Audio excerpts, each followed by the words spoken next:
Olympic Games, Paris 2024. With Kelly Kears. On BBC Radio 5 Live. Hello and welcome to the Stade de France, where we're all set for a huge night of sport on 5 Live here at the Paris Olympics. Inside the Stade de France itself, we can find out the fastest woman in the world when the women's 100 metres final takes place at round about 8:20. In the pool, huge night of action there as well. 4 gold medals are on offer and possibly medal for Team GB. In the boxing, Lewis Richardson goes. And there's also live football in action right now. Watching that one for us is Maz Faruqi. Equalised for Spain in the 7th minute of second half stoppage time. So goals in the 79th and 97th minute then, drawing Spain level 2-2 with Colombia. It looks like we're going to extra time in this one. Let's head now straight to the rowing and catch up on what's been happening there. More gold for Team GB.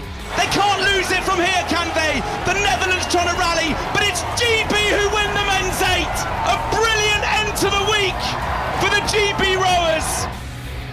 GB and Northern Ireland have also picked up 4 bronze medals in the women's 8. The team dressage, Jake Jarman in the men's floor and Emma Wilson in the women's windsurfing. Max Whitlock misses out on a medal in the men's pommel final, but Ireland's Rhys McClenaghan wins gold. Tommy Fleetwood is 1 shot off the lead after the 3rd round of the men's golf, and Remco Evenepoel follows up gold in the time trial with another in the men's road race. The Olympic Games, Paris 2024. With Kelly Kears. On BBC Radio 5 Live. We are halfway through the Paris Olympics. It means there are now medals to be won in some of the blue-ribboned athletics events. Catherine Merry and Alison Kirbishley are here. And tonight, Catherine, the highlight is our opportunity to see the fastest woman in the world. Yeah, and the big question is, Kelly, who is it going to be? Is it going to be Sha'Carri Richardson, who is the world 100-metre champion? She looked great yesterday in the heats. The American is on fire this year. Or can Jamaica, in the absence of Elaine Thompson-Herah, who was the champion 3 years ago, could Shelly-Ann Fraser-Pryce still fly the flag for Jamaica and get her 5th consecutive Olympic medal in that event? And that has never been done. But we have to get through the semi-finals first, and we've got 3 Brits in action with Daryl Nita, Imani Lansico and Dina Asher-Smith, all hoping to make that electric final later on. Those semi-finals coming in around about 45 minutes. How much can we read into what we saw in the heats, Alison? We always think that, the heats are a little bit cagey, particularly in the morning. Sprinters don't like the morning. Most athletes don't like the morning sessions. The semi-finals where it really does kind of light up. They can't hide. They're running for not just a place in the final, but a good lane draw. And that second semi-final that Imani Lansico finds herself in is just stacked. So one of the big names is definitely going to be in that. I think they're calling it a kiss and cry seat. Is that right, Kath? Yes, yeah, a kind of hot seat that you sit in if you don't automatically qualify. They put a camera in your face, then you have to wait, and if somebody runs quicker in a non-automatic qualifying spot, then you wave goodbye and somebody else takes your seat. Normally the hot seat, isn't it, Alison? But here, for some reason, I think they're following ice skating in France, which is why they're calling it the kiss and cry seat, which is a bit harsher, in my opinion, in terms of what it represents. I don't think there's much kissing going on, put it that way. I think you also can't discount an athlete, because Sha'Carri Richardson did that in Budapest. She got into the final. She was in lane 9, and we know what happened. She was almost, I think that helped her. I don't know what you think, Kath, but going into Budapest, there was a lot of pressure on her shoulders. She had to deliver. She talked a lot about maturing as an athlete, and we've all seen that, certainly over the last 12 months. And anybody that's watched the sprint documentary on Netflix will have got a little bit more insight into the world of Sha'Carri. Although I'm with you, I didn't find it the easiest thing in the world to watch. There are some genuinely brilliant moments and some great quotes from it, but I feel like if you've read the quotes, you've kind of done the documentary. Yeah, I was a little bit disappointed, but I think, you know what, speaking to anybody in the sport where there have been the documentaries, whether it be F1, rugby, like I love the rugby one, but I'm an outsider. I don't really follow rugby, you know, year in, year out. And that's why the month F1 was so Exactly. fantastically successful. So I think certainly speaking to a lot of my friends that are not following athletics, they've loved it, because I think it just gives you a bit of an insight. There was just lots, for me, there was just lots of, you know, you want to know more. They really did, because they did a lot of filming with Dina Asher-Smith. We didn't see a lot of Dina Asher-Smith in that. They did a lot of filming with Fred Curley. I think what happened was they filmed through the year, and then they waited till Budapest, saw who kind of got on top in Budapest, and then edited it around those. So there's a lot of content that probably we never got to see. I would have liked to have seen a little bit more of Sha'Carri at home and kind of in the build-up, because I think, you know, ultimately what these guys do in, day out is pretty dull. They just train, you know. Once you've seen 1 day of training, they go to the gym, they eat, they sleep, they go to the track, they eat, they sleep. That is what an athlete does, but that's kind of, you know, there isn't a shortcut, and certainly not a legal one. So, you know, the ones that they were following just worked damn hard, and you know, I think they built a lot about the character of Noah Lyles, but I think, yeah, I'd like to see Sha'Carri add an Olympic crown to her world crown, because I just think she's good for the sport. You know, she's not Flojo, but she's good. And let's not forget, Sha'Carri won the US Championships 3 years ago and qualified for the Tokyo Olympic Games, but then got suspended for 1 month for testing positive for cannabis and missed the Tokyo Olympics. So this is her first time on the big stage, and she's coming in as the world champion and the one that is to be beaten. And the Netflix documentary was set up to pitch Jamaica against the USA. These are the two major rivals in sprinting for men and for women, and Jamaica they've won the last 4 Olympic titles. Jamaica have. You have to go back a few now, Olympic Games, since the USA have won, with Gail Devers in 1996. So it's pitched perfectly, isn't it? But if we can get a couple of Brits in the mix, that will be really, really exciting. But to answer your question, Alison did wonderfully well, Kelly. The semi-finals show us everything. You have to show us what you've got, because 90 minutes later, which is no time, you turn around and you're coming back out for the Olympic final. And the semi-finals, as you've both said, is where it starts to count. Daryl Neater, the fastest of the 3 British women, qualified into this evening's 100-metre semi-finals. She ran a season's best of 10.92. That's the same time as Shelley-Ann Fraser-Price. Only Marie-Josée Toulouse-Smith ran faster. And after her win in the heat, she spoke to Sarah Mulcairn. Daryl, that looked really good in a season's best time, 10.92. Thank you. No, it felt amazing to be out there. Such an amazing support from the British crowd here in the at the championships. And yeah, first round done, and it's just for me about staying composed and executing my rounds race by race. So talk us through that execution then in that heat. Yeah, I'm pretty happy with that. I'm sure my coach will be too. I was off to a good start, just stayed composed and just trusted myself, and I think for me that's what the championships is all about, just believing myself and trusting that I know I can do what I can do, and yeah, staying composed and enjoying it. So Daryl Neater seems to be in form with the qualifiers that we've kind of put in place about performances in the heats coming into today's finals. But it's not just about the form that she's shown in the heats, it's her form coming into the Olympics. Yeah, she's had a great year. You know, she started looking at the longer sprint as well, the 200, and I think that's actually helping her in the 100, particularly through the rounds. What I would say, and I hate saying it, is she's got to buck the trend. She runs her fastest time in a semi-final or a heat every championships. I need to see that change tonight. She needs to see that change. She gets through to the final. I want to see a personal best. I want to see her lift her game. You know, 6 of her top 10 times ever have been run in a semi-final or a heat, and the other 4 times in that top 10 are done in a one-off Diamond League. What that tells you is something just does not click in that 90 minutes when she's made the final, and we're talking 10.92. She's run some of the quickest times ever. Something happens in that 90 minutes. She's with a new coach now. I mean, he'll have had his work cut out because he also coaches Jeremiah Azu, so there'll have been some work busy today. To be done this today, but I just think she's in a better place. She's 27 now. She's been here. She's been so consistent now, but she's got to now make that next step. Can I just ask a question about performing in the final? Because we talked about this at the pool last week, and of swimmers, and these are sort of rough figures, only about 25% of swimmers swim a personal best at the Olympics. But when you get to medalists, that goes up to about 70% of swimmers. And that's how we were sort of gauging whether or not it was a slow pool. We know this is a fast track rather than a slow pool. But why does it happen that an athlete can swim maybe a season's best in the heats or in the semi-final and then not do it in the final? What's going on there?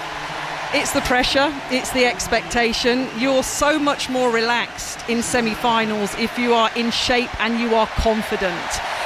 When you come to a final, you have to maintain that, and it isn't very easy for some athletes to do, which is why you'll see other athletes, not just Daryl Neater, but other athletes performing out of their skin, but they're not even running quicker potentially come the final when they're on the full gas, when they've been relaxed at 75% in a semi-final.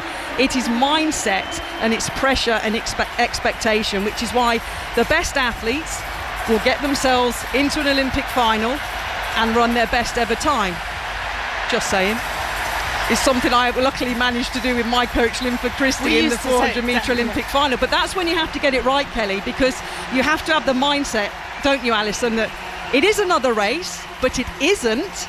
But you kind of have to accept the occasion. You have to say to yourself, this is an Olympic final, I've got to get this right. How am I going to do that? I'm just going to do what I know and know best, and not overthink it, Kelly. That's the key, isn't it? Yeah, and I think once you've got out of the lane event, so 1, 2 and 4, you very much expect the quickest guys. You want people to be delivering at the personal best. Once we move into the middle distance, 8, 15, and then the long distance, 5k, 10k, that's then tactical. I mean, obviously we saw an amazing 10,000 final last night, the first medal won on the track here in the Olympics, and it was an Olympic record.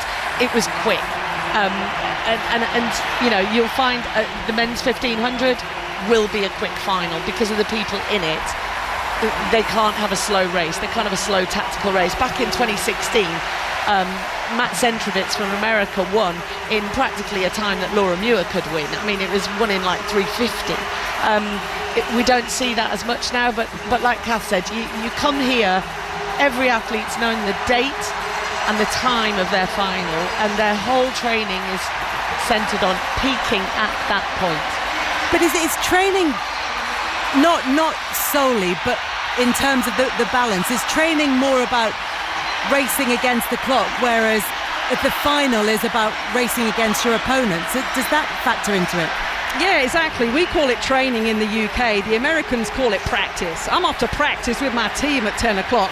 And there's a reason for that, because you are practicing day in and day out what you need to do when it matters. And they have scientific proof that when you get to an Olympic final in most events, physically there's very little difference, but 70 or 80% of it is upstairs between your ears. The roar in the background, incidentally, is because it's the first 1500 metre repechage, and George Mills goes in the second 1500 metre repechage race to try and get in the semi-final tomorrow, along with Neil Gawley and Josh Kerr. And that's the French athlete Habs there qualifying, which hence the roar. Pleased the fans here in the stadium. But no, there's so much mind games, isn't there, in sport, and any sport across any Olympics arena or venue here in Paris will tell you the same. There's a really simple line that I've heard many coaches use. There'll be, when the 8 women line up tonight in that 100 final, 8 women think they can win, but 1 woman knows she can win. And I think that really sums it up, because it will be won. There's so little between them at this level, and we're not seeing flash times being run this year. You know, we haven't got the Shelley-Ann Fraser-Price of old running 10.7 week in, week out, or 10.6 week in, week out. We haven't got Elaine Thompson-Herah, who was getting close to Flojo's world record. So it will be won in a time that many of the women are capable of doing it. So it's just who really has woken up this morning and thought, I'm going to be an Olympic champion this evening. And we talked about the Netflix documentary that was done on the sprinters. In Britain here we had one on domestic television with some of our Olympic hopefuls, Josh Kerr and Keely Hodgkinson, recently. And what struck me was a line that Keely Hodgkinson said in that TV programme: you can do everything right and still not win. And if you do that and you walk off the track having given your best or a lifetime best and you don't win gold, you have to be happy with that. But getting it right at the right time is what those 8 women later in this 100-metre final will be focusing on. And what they have to be focusing on in the 100 metres as well. Dean Asher-Smith, the fastest British woman ever, holds the national record in both the 100 and 200.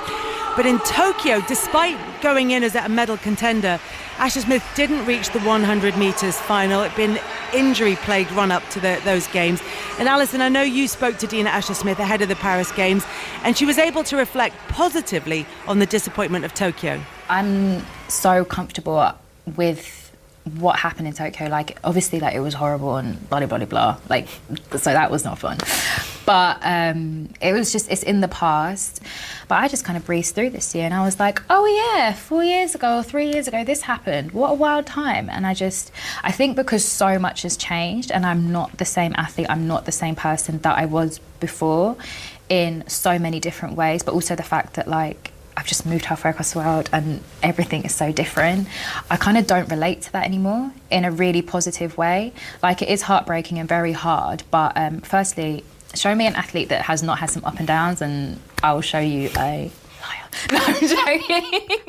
No, completely upfront. Even if whether it's public or private, everybody has those ups and downs. There's even, like, quite a lot of the girls we race with, quite a lot of the girls that I'm seeing around, girls and guys that have not had the easiest build-up. Like, it's track and field. It will rip your heart out, stomp on it, and you got to rebuild it and put it back in, you know? That's just the sport we're in. But it's done, you know? It's cool. Approaching a championship with a new coach, has he given you an inkling of psych? Yeah, how he's going to work psychologically? Like, and I think I've been prepping that as well. Like, when we've got rounds, like, we've done trials, we've done Euros, which isn't quite the same, but I'm a very big communicator. Like, when I came to Coach Flo, we knew that we wanted to make this period count, and we knew that we had to be very upfront with communication, very upfront with openness. So when he wanted to see more from me, I wanted to see change, he's been very direct and kind of what I've been needing, where in the past I might have, like, you know, I mean, I wouldn't have to hint because John knew me like the back of his hand. I wouldn't really have to hint. John would already know.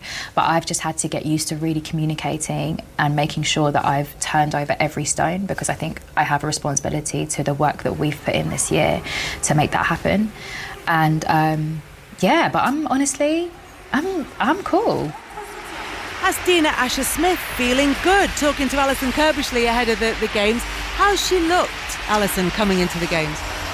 I think she's had an awful lot to, I guess, learn, which blew me away when she was talking about kind of how Coach Flo has changed her, I guess, focus and changed her approach to how she runs 100 metres. You know, for all of us that weren't sprinters or 100 and 200 sprinter out in 400, you know, you watch 100 and you just think they come out the blocks, surely there's a start and then a middle phase and then the end. Well, you know, the real tacticians, the real good coaches break it down, and she's never really had that. As she said, her coach John Blackie did so well with her, but he was a coach from the age of 10, 11.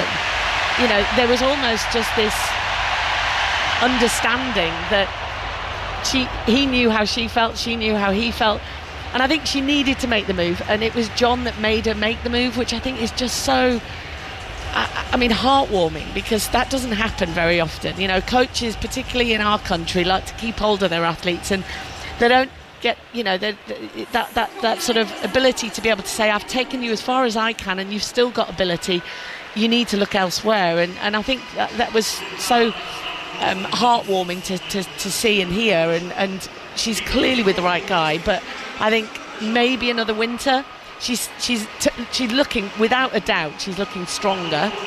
She's sounding so much more confident. She loves Texas, absolutely loves Texas, and she is a real home girl. You know, she's really close to her family, really close to her mom.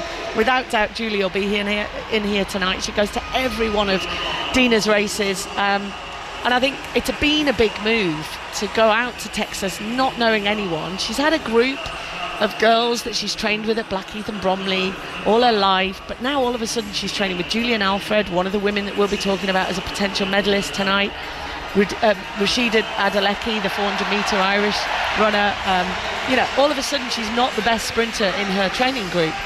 And I think that'll take time.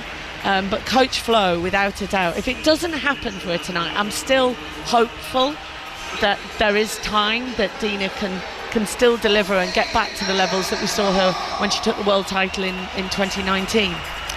You have a window of opportunity as an athlete, and some windows are open longer than others because some get forced into retirement due to injury. Let's not forget, Dina is one of the most experienced. She's 28 years old. She's the winner of 23 major championship medals across her career, the best that Britain has ever had, and she's run under 11 seconds this year. So as Alison said, it's there.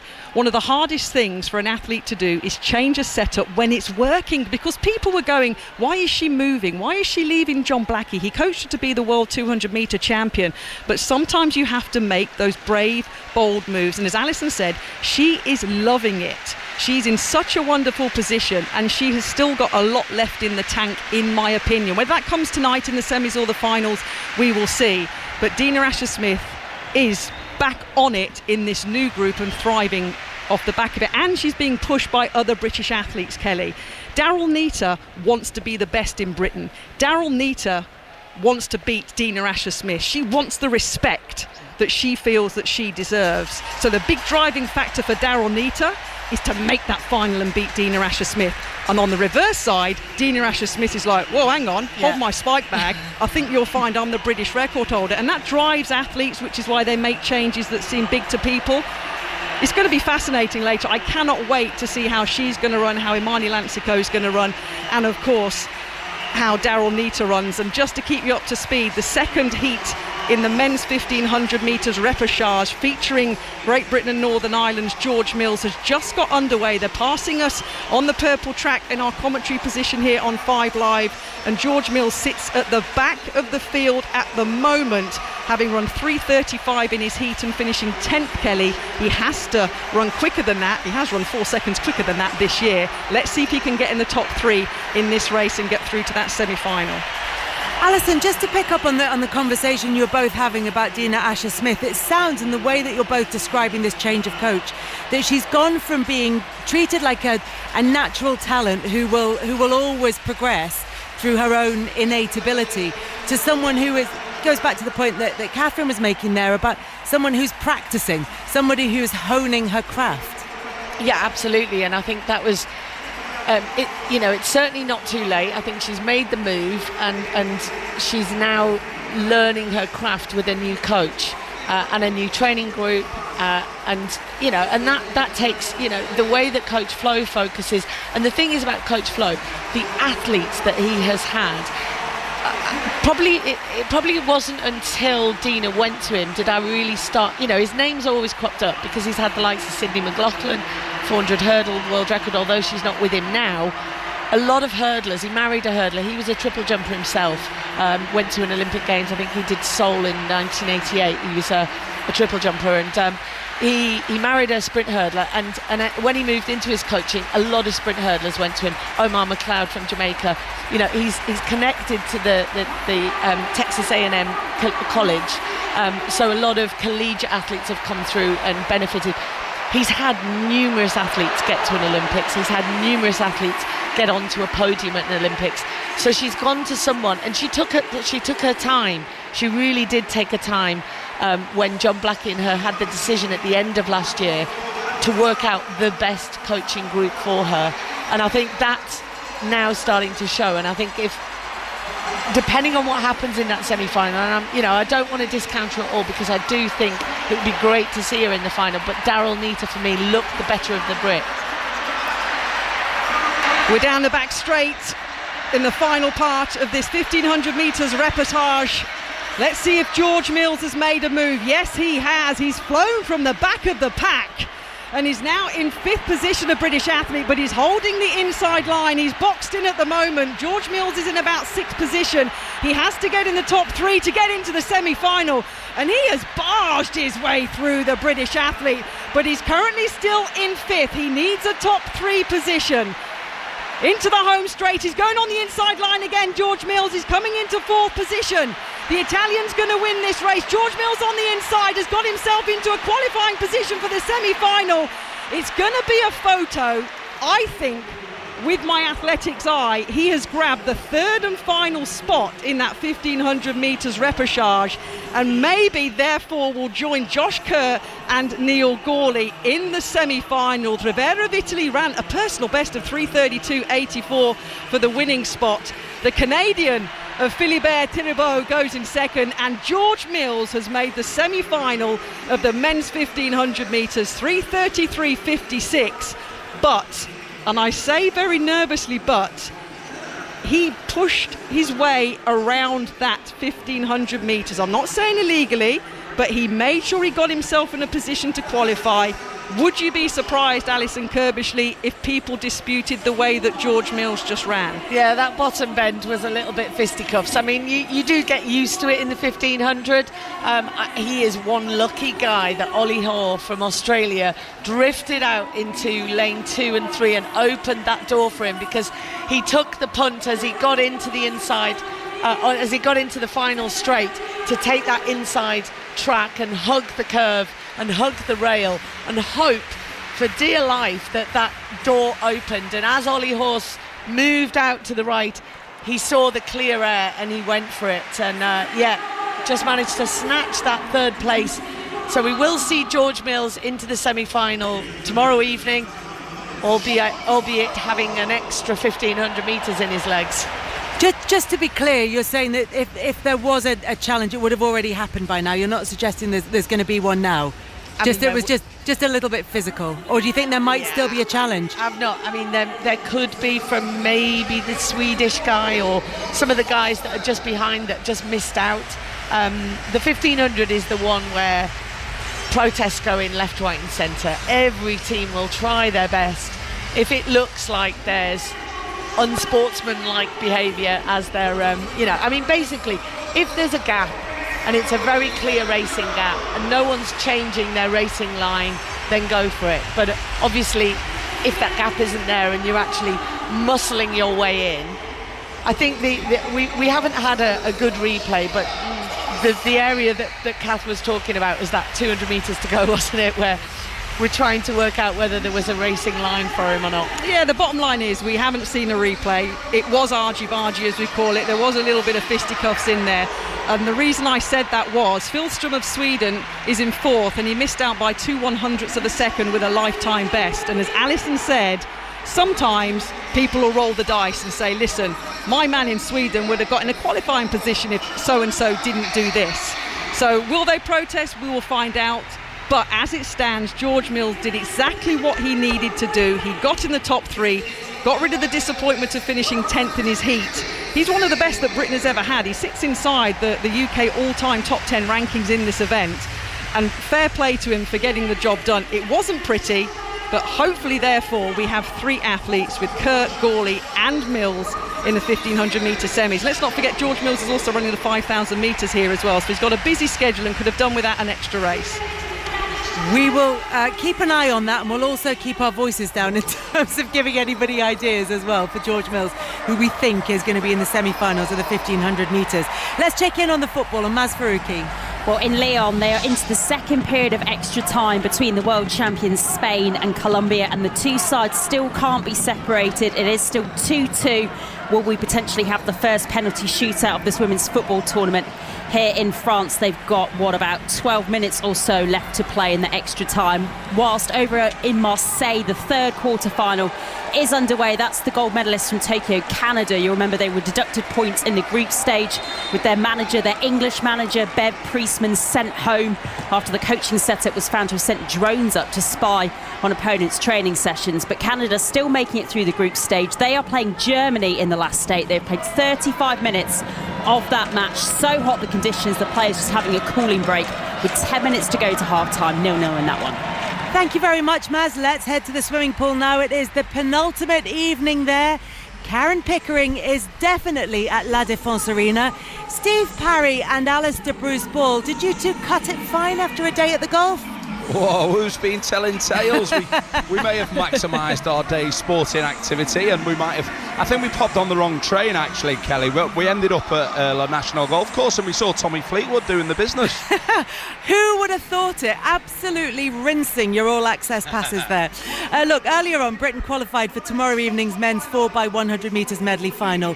Adam Peaty back in the pool for that. He spent the past few days isolating with COVID. He spoke afterwards to Sharon Davis. Adam, how are you and how have you been the last few days? Well, I mean, that was the hardest 100 I've ever done, I think, just because I haven't really done much. I think I've done 4,000 metres this week, so I think Ben's done more than me. But, you know, the medical team have been absolutely excellent. Couldn't have more support around that. It's just unfortunate that, you know, it's come in the worst time possible. But, I mean, that's life. We've got to try and navigate our way through the next 36 hours, see what the calls are. But I said I needed a heat swim. We've got to do a final, because otherwise, you know, you're going to be dead out there. So, testing what form you were in, really, wasn't it? Yeah, and you know, it's similar to how it's felt. And I think, you know, tomorrow I've got to really bring something else to get into that those fast margins. But I'm glad I got such a talented team around me to help me get through the rounds. And yeah, it's always incredible to be part of this crowd, but it's just unfortunate timing at the moment. Obviously, I've had a lot of time to reflect on my own, which is never good. But we're finding a way through. That was Adam Peaty talking after qualifying for the men's 4x100 metres medley final. But will he, Alistair, be in the mixed 4x100 this evening?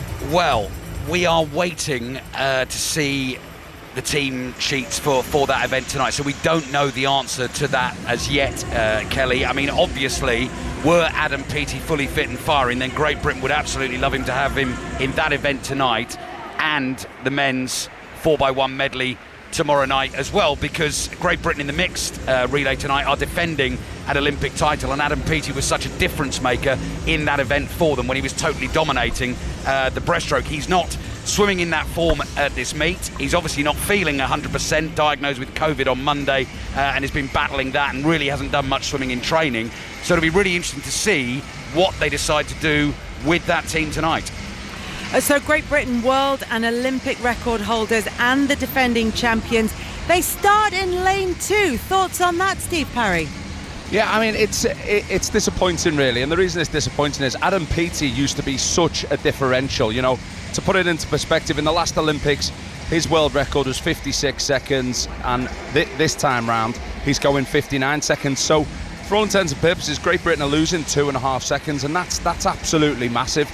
Now, GB won the gold medal last time. I think they're going to be doing well if they can even get close to getting a bronze medal here.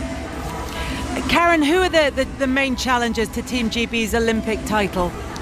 Well, the USA are looking incredibly strong. You know, they are very good at their relays, as we know, and they're difficult to see past them. Australia obviously having a great meet.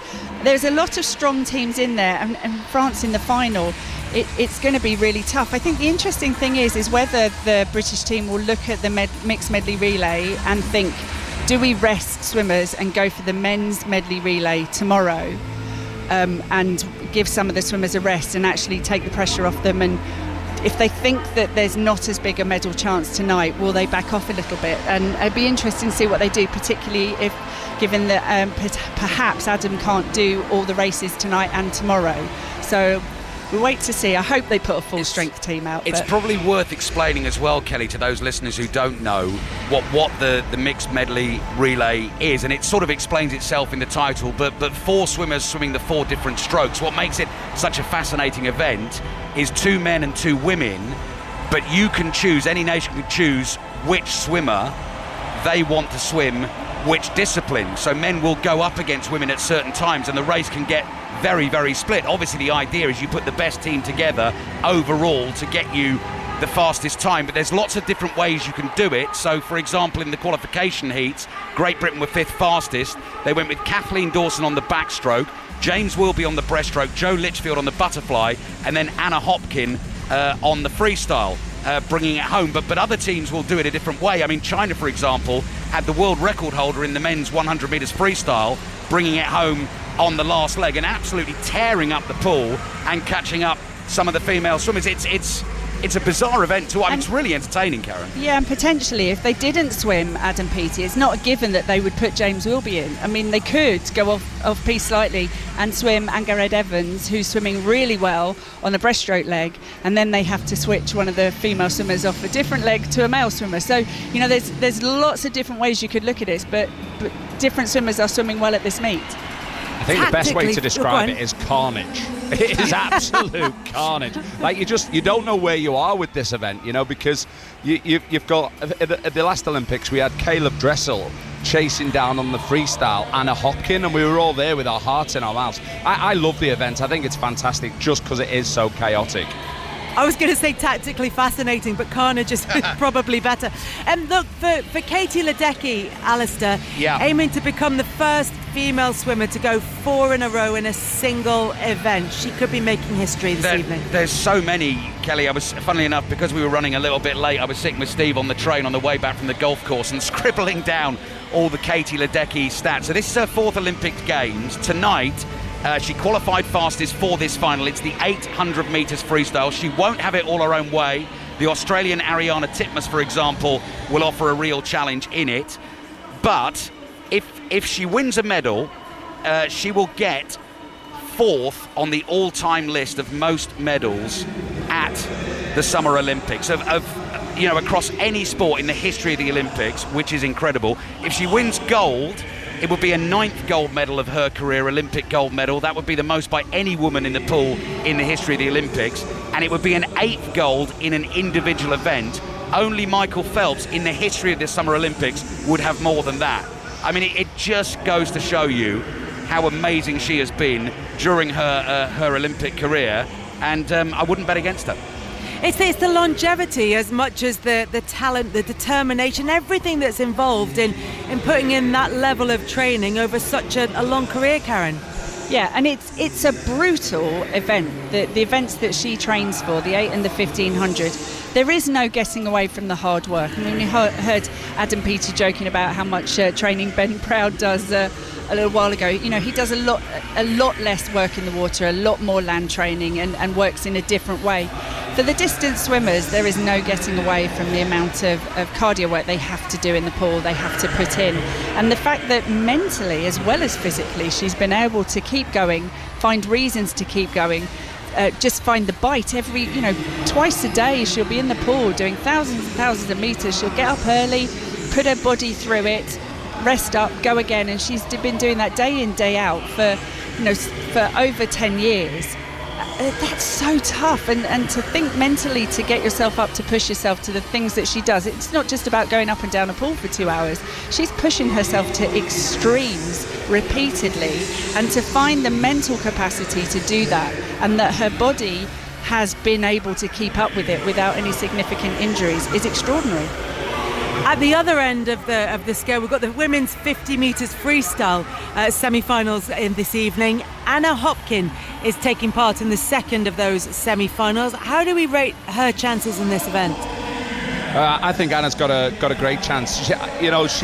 She's smaller than the rest of the people in the field, but she is full of power, and she has a very distinct stroke. I don't know if you saw it the other day when you were down here, Kelly, but she recovers with straight arms over the water rather than your traditional bent arm recovery. It's so close that we saw this with Ben Proud and his silver medal last night. If she puts in a solid swim from an outside lane, the 28-year-old has a really great chance of making a final. She sacrificed this event last time to deliver that gold medal on the mixed medley relay, so I want to see her getting some personal success here. Guys, thank you very much. Good to talk to you all. Thank you very much to Steve Parry, Karen Pickering and Alistair Bruce Ball. We'll catch up with them throughout the course of the evening. Earlier today, Max Whitlock, unable to finish his career with an Olympic medal. He finished 4th in the men's pommel horse final, bows out of the sport, having won 3 Olympic golds and 3 bronzes. Here he is with Betty Glover. Max, thanks for joining us. I know this isn't how you wanted to bow out, how you wanted your career to end, but can you look back at everything and be proud of yourself? Yeah, I can. I think it's very raw at the moment, and of course I would have loved to end better here in Paris. But it is what it is, and I think I don't want anyone to kind of look at the way that I'm feeling now, I think it's a reflection of my career. I'm so proud standing here today. It was a challenge getting here, but I could have quit after Tokyo. I decided to come back, and I think giving it a good shot, giving yourself the opportunity is definitely the way forward rather than quitting because of the fear of failure. So I'm proud to be here. Of course, I would have hoped for it to end better. But I come into Paris not with the intention of, it wasn't based on the outcome. My decision to kind of stop after Paris wasn't based on any outcome. It was based on actually just being here in my 4th Olympics and based on trying to finish that as the fourth Olympics on my journey. I'm pleased. I don't want anyone to kind of think that I'm not very happy. I think that's gutting, of course it is, and it's disappointing. But I think I'm done now. I'm not a gymnast any longer. I've done my final routine. And I can be very happy, and I want to thank every single person that supported me along the way. My coach Scott has been incredible down on the floor with me today as well, and he's witnessed every moment with me. The highs and the tough parts too, but I want to say a huge thank you to Scott, but to my family also up in the audience, a nice kind of safe place to look in the audience. I think that for me is really important, especially on days like this. So the people around me have helped me throughout my whole career, and I couldn't thank them enough. You talk about Willow and your family. Willow, your daughter has finally got to see you compete at an Olympic Games. What was that emotion like when you looked up at those stands and you saw your daughter there watching you?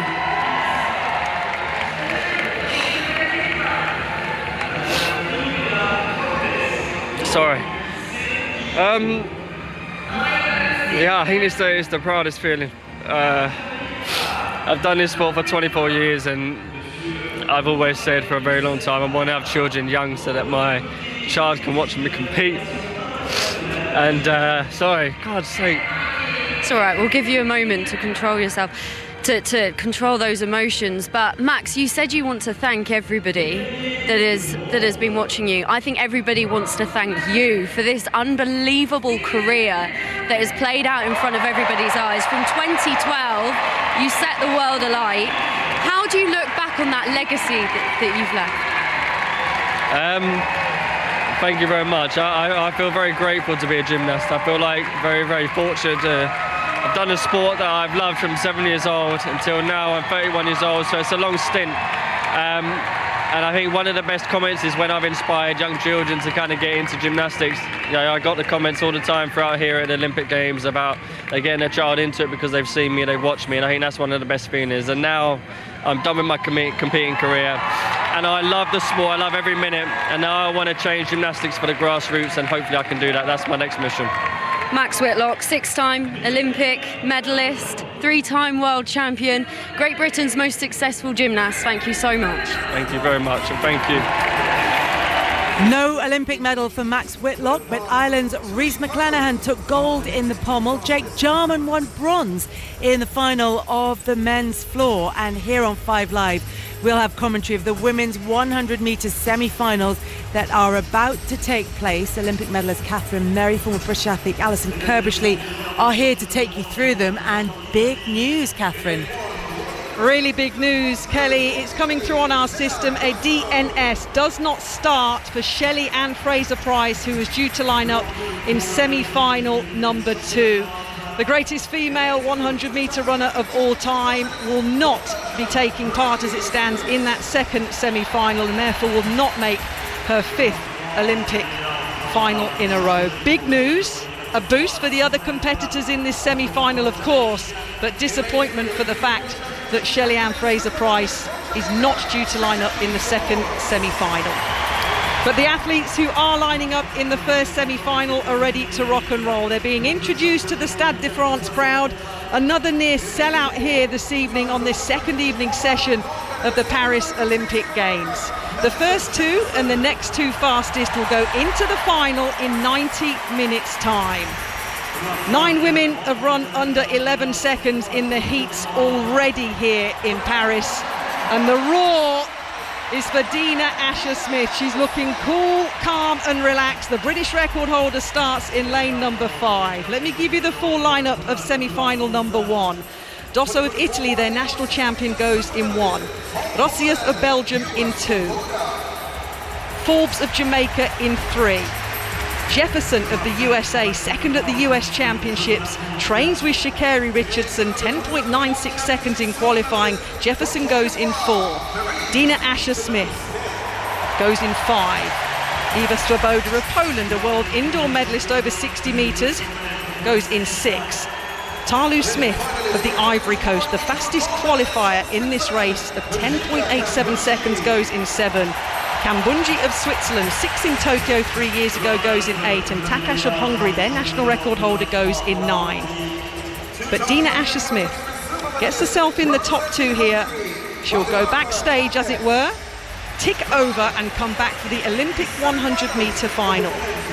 We've talked about on 5 Live this evening the disappointment for Dina Asher-Smith, having gone out in the semi-final in Tokyo 3 years ago.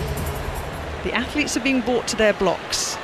Dina Asher-Smith bounces up and down, takes one final look across this beautifully new-laid track here in the Stade de France and settles down. Jefferson will be a threat in 4, the American. Swoboda will be a threat. She beat Dina Asher-Smith in the heat by 2/100ths of a second. The Polish athlete goes on. Asher-Smith is outside. And Talu Smith from the Ivory Coast always finishes 4th at major championships. She doesn't want that to happen again. Smith not out particularly well. Swoboda, though, moving nicely in the centre line, as is Jefferson, the American, in lane number 4. Dina Asher-Smith's in 5th. Dina Asher-Smith is not in a top 2 qualifying spot for the final. And a reminder, it's the top 2 in each of these 3 semi-finals and the next 2 fastest. So we look up at the results, and if Dina Asher-Smith is not in the top 4, then there's going to be no chance of moving forward with 2 more semi-finals to go. Jefferson of the USA takes it in 10.99. Talu Smith of the Ivory Coast in 2nd, 11.01. Kambunji of Switzerland in 3rd. Swoboda in 4th. Dina Asher-Smith in 5th in 11.10 seconds. And for the 2nd Olympics in a row, the British record holder leaves the Olympic stage in the 100-metre event at the semi-final stage. Yeah, she's really, really disappointed, Kath. Straight away, she looked up at the screen. She knew she'd not done enough. She knew that she wasn't even in a non-auto qualifying spot in those 3rd and 4th places. She started taking the pins from her bib number and has pretty much walked straight off the track. She's disgusted with herself. She just didn't really ever get into that race. I knew the danger woman was going to come on her left-hand side. This young 23-year-old from America, Melissa Jefferson. She is the lead-off woman in their relay team. She came 2nd at the Olympic trials behind Sha'Carri Richardson, trains with Sha'Carri Richardson. She's looked so good in the early rounds to me, and just came here and exploded. I mean, she was the quickest to react. 0.143 reaction time, and just headed the field from the off. I did think it looked like Dina was just moving through the field, and then just nothing happened. That time when Dina was winning the world champs, all of the work was done in the latter part of the last 20-30 metres. She just didn't get onto her toes and drive through that final phase, and yeah, it's such a shame. So Dina Asher-Smith will not be part of that women's 100-metre final that we will bring you here on 5 Live later on this evening, round about 8:20 for that one. There is still British interest. We'll be talking about that very shortly. Meanwhile, it's gone to penalties in the football. It's Spain against Colombia. Maz Farouki's watching. Yeah, after a period of extra time, 2 15-minute periods of extra time, Spain and Colombia still can't be separated. 2-2 it's finished after the 90, and then the 30 minutes has been played. So we will be going to penalties shortly in Lyon. Over in Marseille, it is half-time in the 3rd quarter-final between Canada and Germany, and that one is 0-0.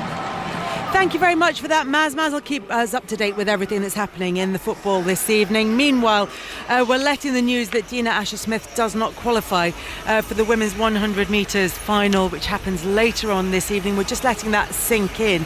At the same time as looking ahead to the next Brit who's up in the semi-finals, Imani Lansiko, part of the British team that took 4x100 metres bronze in Tokyo. But Catherine, this is a tough, I mean, even without Shelley-Ann Fraser-Pryce, this is a tough semi-final. Exactly. Even when you take out the greatest of all time, there'll be a vacant lane of lane number 5 for the Jamaican, who does not start. Wow, you've got the reigning world champion in Sha'Carri Richardson, who'll go in lane 7. You've got the world indoor champion, Dina Asher-Smith's training partner, Julian Alfred, who goes in lane number 6. It is a tough ask for Imani Lara Lancico, but 11:02 this season. And look in the last 15 minutes, Kelly. What have we been talking about? 20 minutes ago we were talking about this is going to be brilliant, this is great, and we've lost Shelly-Ann Fraser-Pryce. Dina Asher-Smith hasn't made the final. Anything can happen, but this is the time for Imani Lancico to step up and potentially do something fantastic, and she is capable. But to say what you just said, it's loaded even without Shelly-Ann Fraser-Pryce. There'll be national mourning, Kelly, in Jamaica right now. You know, really, that's major news. Shelly-Ann Fraser-Pryce not lining up. Yes, she was headed by Talu this morning, but she still looked good. So something's obviously not right. You know, we were seeing Michael Johnson on X shared a tweet that was Shelly-Ann Fraser-Pryce was not allowed into the warm-up track because she didn't travel on one of the official buses from the village. And security is so tight here. It always is at the Olympic Games. You can't just rock up like you can at a Diamond League and go to the warm-up track. You have to come in on an official bus. You know, you have to put your bag through mag and tag and all of that. She's obviously travelled separately, which makes me think she's not come from the Olympic Village, which makes me think that maybe she's been having treatment separate away from the Olympic Village. But like Cass said, you know, you can only focus on what you can do. You can only focus on your warm-up, but I bet you everyone's been looking around that warm-up track wondering where Shelly-Ann Fraser-Pryce is, because they won't have seen her, or if she has been warming up, she wouldn't have done a full warm-up because that DNS popped up on our screens about 15-20 minutes ago. So I really do, I hope, you know, Imani is just focusing on herself and not the empty lane that is going to be out there now in... well, she should have been in lane 5. Yeah, Imani now has just got to try and concentrate on doing her own business here. And I think if she can run a personal best, that's all we can ask from Imani. And if that's not good enough to get her through to the final, then she's got to come away smiling. And Catherine, they're just about to take to the blocks in that second semi-final. They are indeed. And as we've mentioned, the vacant site in lane number 5, the non-starter of Shelly-Ann Fraser-Pryce. But the full lineup then, Chukwuma of Nigeria in 1, Masters of Australia, semi-finalist at the Commonwealth Games in Birmingham a couple of years ago, goes in 2. Great Britain's Imani Lara Lancico, as Alison mentioned, a relay bronze medalist in Tokyo 3 years ago. The third fastest British woman of all time. She's ran 10.99 seconds at her best last year. This season, 11.02. In lane number 4, Gina Bass of Gambia was their flag bearer at the opening ceremony. She goes in 4. The vacant lane of Fraser-Pryce in 5. Julian Alfred in 6. The world number 3 this year is having the season of her life. Sha'Carri Richardson goes in 7. The world leader from the United States. Van der Vecken of Luxembourg, their national record holder, goes in 8. And Torres of Puerto Rico, their national record holder, goes in lane number 9. If we cast our eyes to our left across the Stade de France, Alison, look at Sha'Carri Richardson. One of the smallest in the field, but as usual, hands on the hips, giving herself a clap, getting herself ready to finish in a top 2 position, the world champion. Yeah, I mean, I'm looking forward to this. Julian Alfred, for me, has been, I guess, the standout through the year, but we've not had her at a major I mean, she was disqualified for a false start in Eugene. She was injured in Tokyo. So what can we see from her? Because I think 10.78 this year, if she's anywhere there and thereabouts, I don't think it's going to be one much quicker than 10.7. I don't think so, I said. But I think she's going to have to try and, I guess, just outpsych Sha'Carri Richardson. Sha'Carri, though, right alongside her on her right-hand side. I mean, she's a good, almost a foot shorter than Julian Alfred, just being introduced to the crowd. I mean, look at her. She is so cool, calm and collected. Training partner of Dina Asher-Smith. She will have just seen Dina, I'm sure. She will have glanced up at the screen. But listen to the roar for the pocket rocket from America. It's a loud one for Richardson. She points up to the sky. The long nails, the long hair. She is ready to rock and roll the American. Is it her time to get on the Olympic rostrum in the gold medal position. She's got to get into that final at 9:20 Paris time first.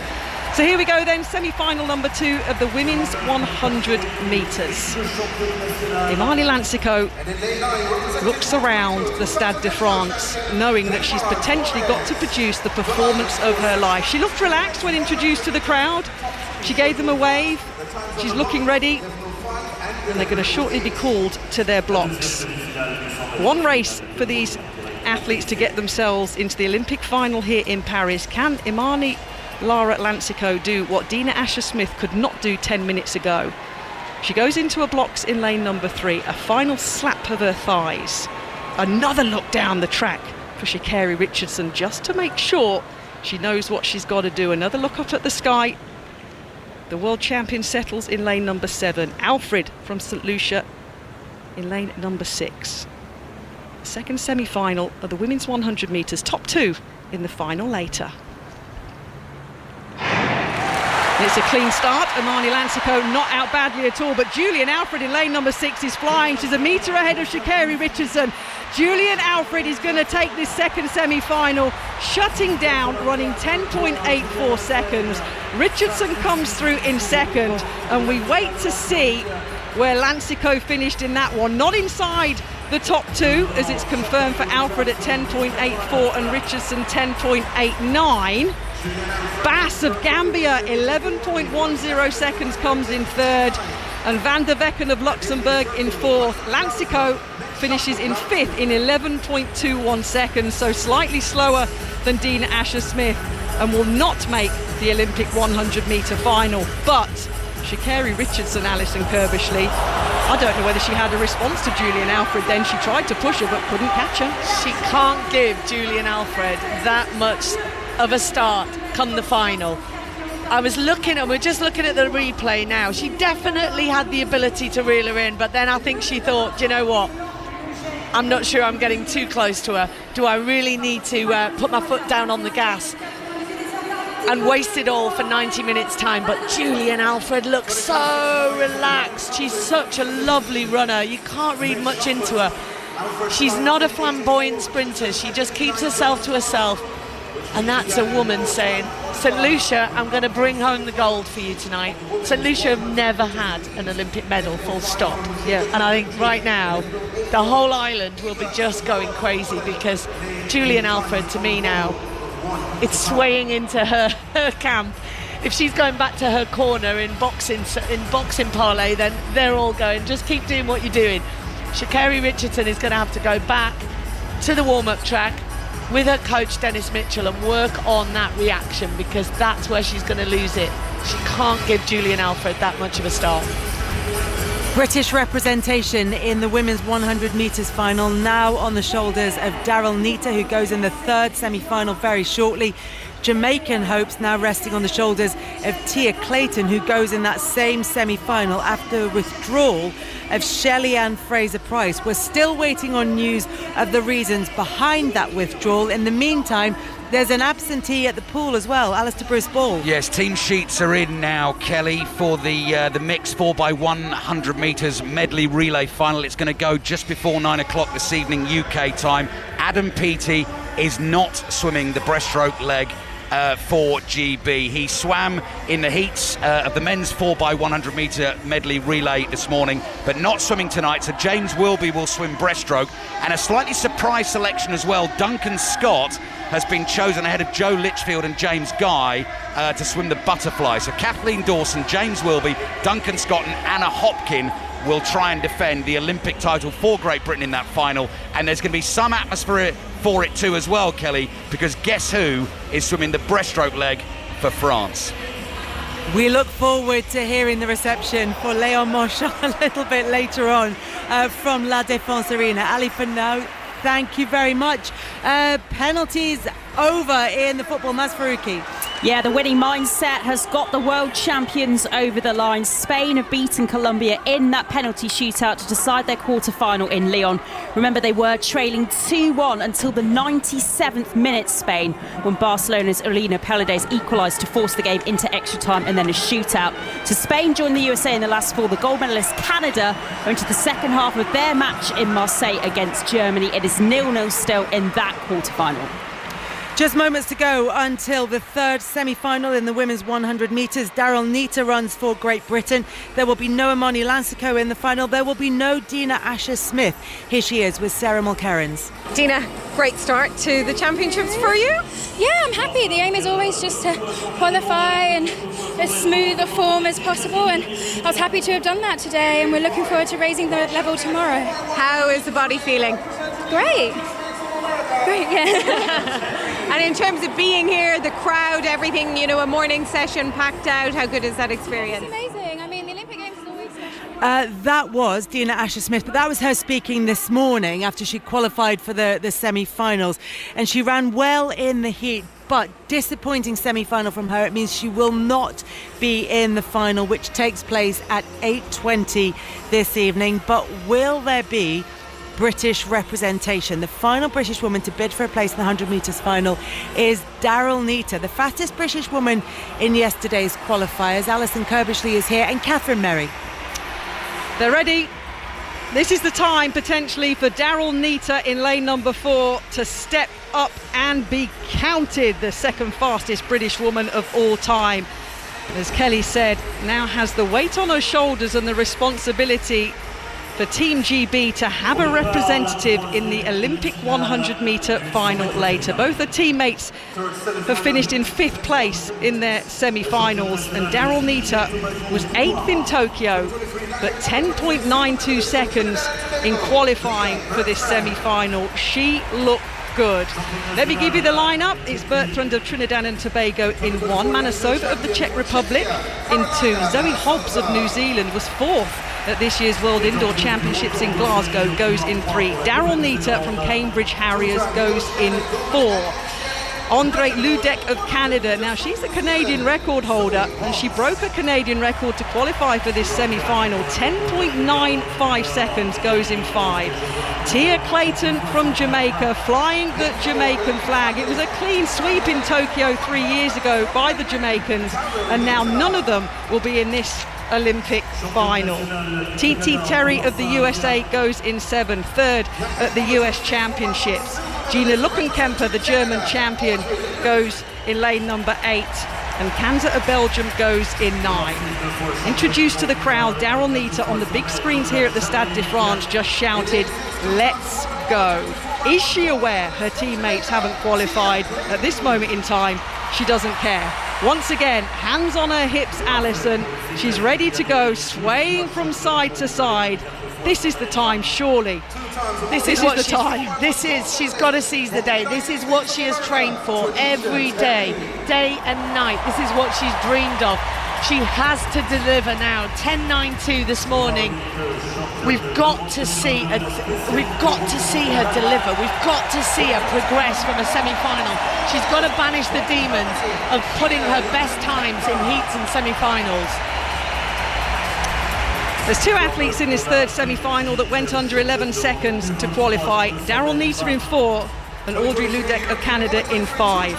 Top 2, remember, make the Olympic final in 90 minutes time. Nearly 80,000 enjoying this second evening session of track and field here in Paris. All eyes on this final semi-final. The shock news for British fans: no Dina Asher-Smith, no Imani Lansico, no Shelley Ann Fraser-Price.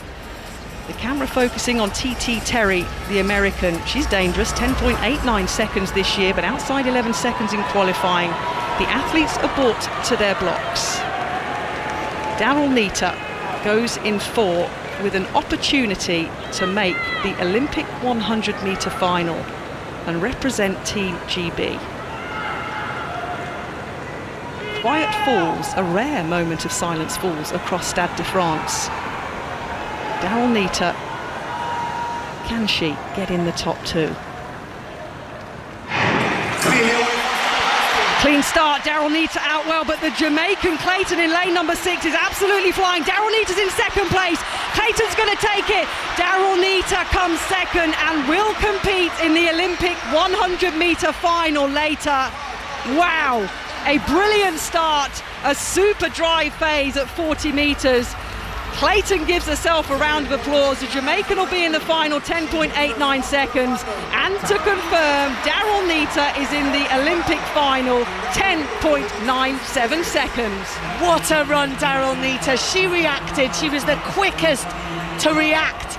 And that was how you drive out your blocks, Daryl Neita. She's giving herself a round of applause. She's walking off the track. I really hope she doesn't stop. They're being guided straight off the track. I don't think they're going to come through mix zone at all, quite rightly. She's got to get back to the training track. She's got to compose herself. And we want to see that plus more in the final, Daryl Neita. What a run. Great stuff. Tia Clayton, I mean, awesome running from her.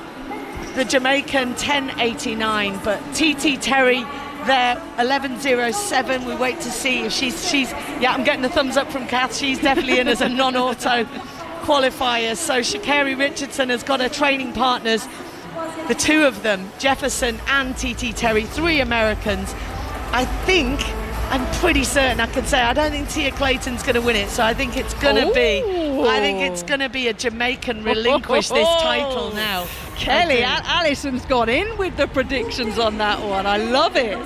This is going to be a final that is defined as much by the athletes actually who aren't there, particularly Shelley-Ann Fraser-Price, as you say, but as much as that, it's going to be about the athletes who are taking part in that women's 100 metres final. That goes in about 10 minutes time. Let's, before we go to the news, hear from Dina Asher-Smith, who did not qualify for the final.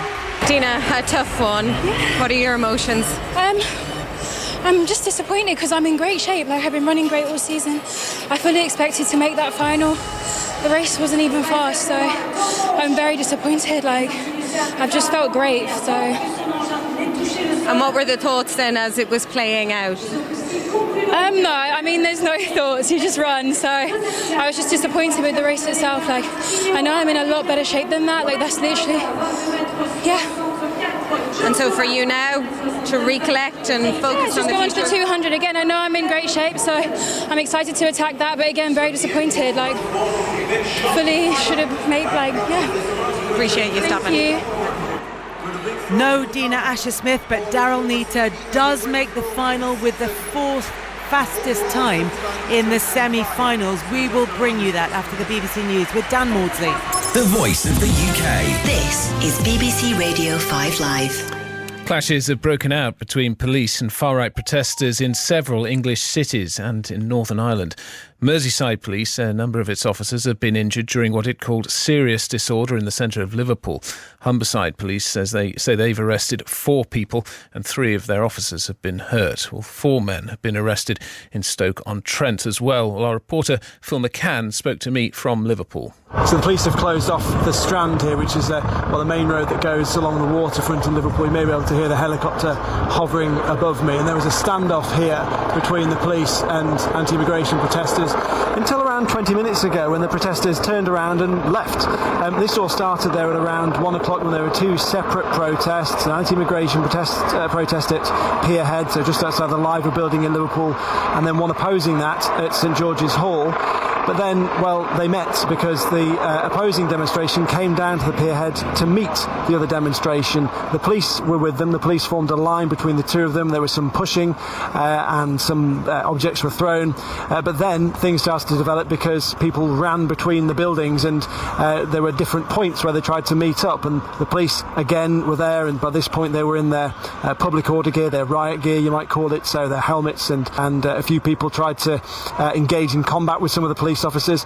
And then things changed because the police officers charged at the anti-immigration protesters to try to push them further and further down the road. And there were some ugly scenes outside Man Island, which is at the other end of Pierhead, where bricks were picked up and thrown at some of the police officers, and those bricks are now strewn across the road. It ended in a situation where the two opposing sides were now quite far from each other, but there was this standoff with the police, which did seem to end at around 4:30, 4:45, when the protesters mostly turned around and left. That was Phil McCann speaking to me earlier from Liverpool, where it does appear things have calmed down. The Police Service of Northern Ireland said earlier they were continuing to deal with protest activity and sporadic disorder in the South Belfast area, and we're aware of a number of reports of criminal damage. The force says it's currently treating those as hate crimes. 2 arrests have been made there so far. Just want to update you as well on what's happening in Hull, where the protests appear to have shifted into the city centre, and pictures in the last hour show a refuse container on fire in the precinct, damage to some stores, including an O2 shop, which has had its door windows smashed. I'm also now seeing pictures from Shoe Zone, which is in the city centre, and there are flames outside that shop. It looks like really has been ransacked, and the contents of that store appear to be strewn outside and on fire. So it is very much still active in Hull. This afternoon, ministers held a group call to discuss the public disorder. Speaking afterwards, the Home Secretary, Yvette Cooper, said criminal violence and disorder had no place on Britain's streets. Criminal violence and disorder has no place on Britain's streets.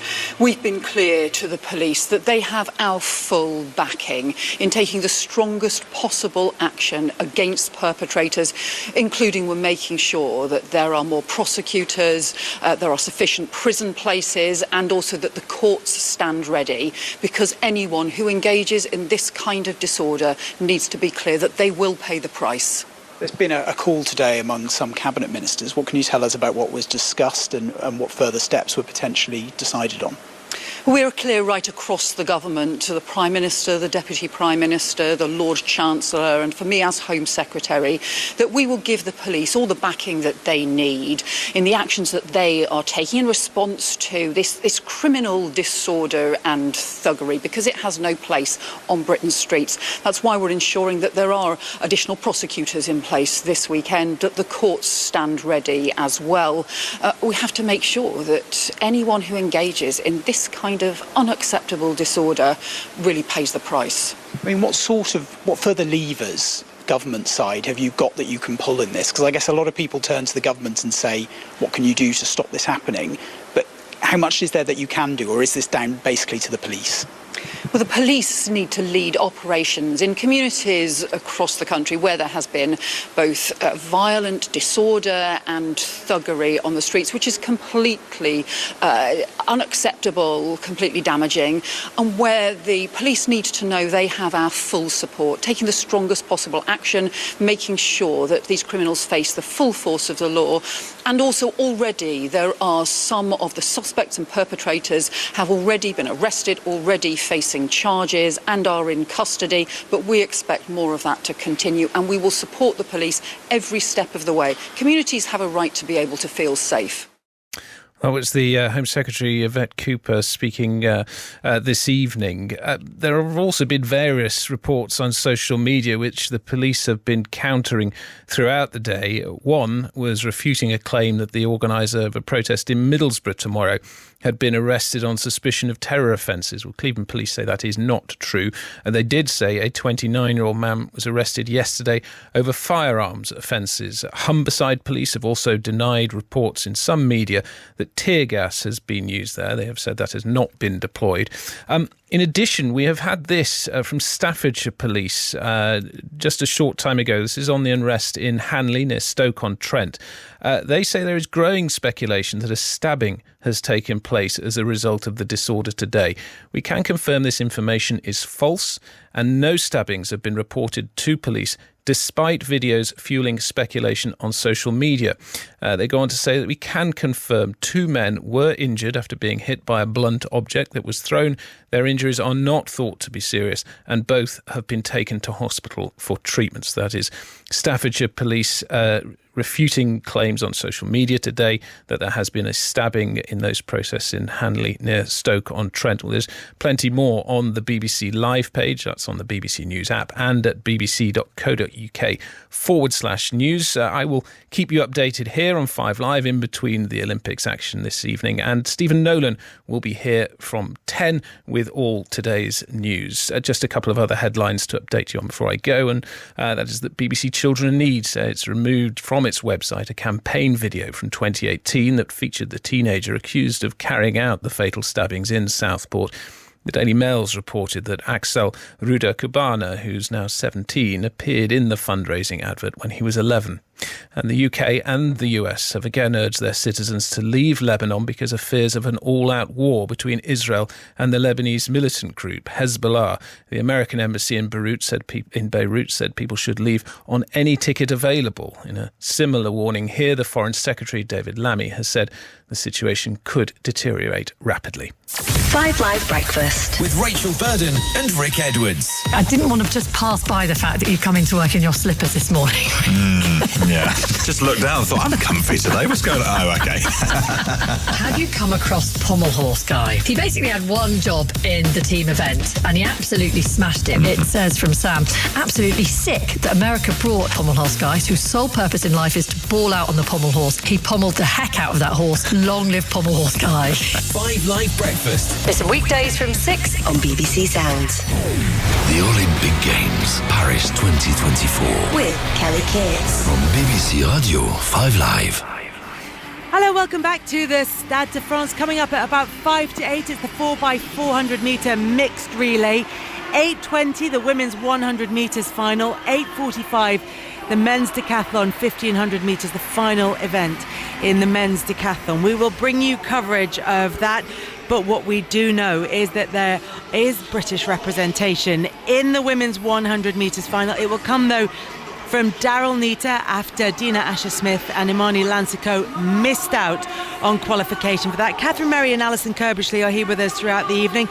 We're also joined by Beijing 100 metres finalist Jeanette Kwache. Good evening, Jeanette. Good evening. Thanks for having me. Thoughts on those semi-finals? A mixed bag, really. Yeah, it's the perfect way to describe it, Kelly. A mixed bag indeed. You know, when you saw the draws for the semi-finals, you thought for the second semi, Imani had it all to do, and then Shelley and Fraser pulls out.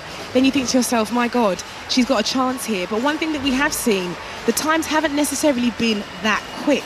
So when the girls have gone, yes, it's been 10.8 for the wins, 10.84, 10.89 for Julian Alfred of St. Lucia and Sha'Carri Richardson of America. But everyone else, it's well within their grasp. So for both Imani and for Dina, 100% missed opportunities. And they're not going to be happy with those performances. But when you look at Daryl Nita, she's into her second Olympic final in the 100 metres back-to-back. And that just goes to show how much experience has really helped propel her and her trajectory in terms of her career so far in the hundreds. As you said, it was always going to be difficult for Imani Lansico, even with the withdrawal of Shelley Ann Fraser-Price.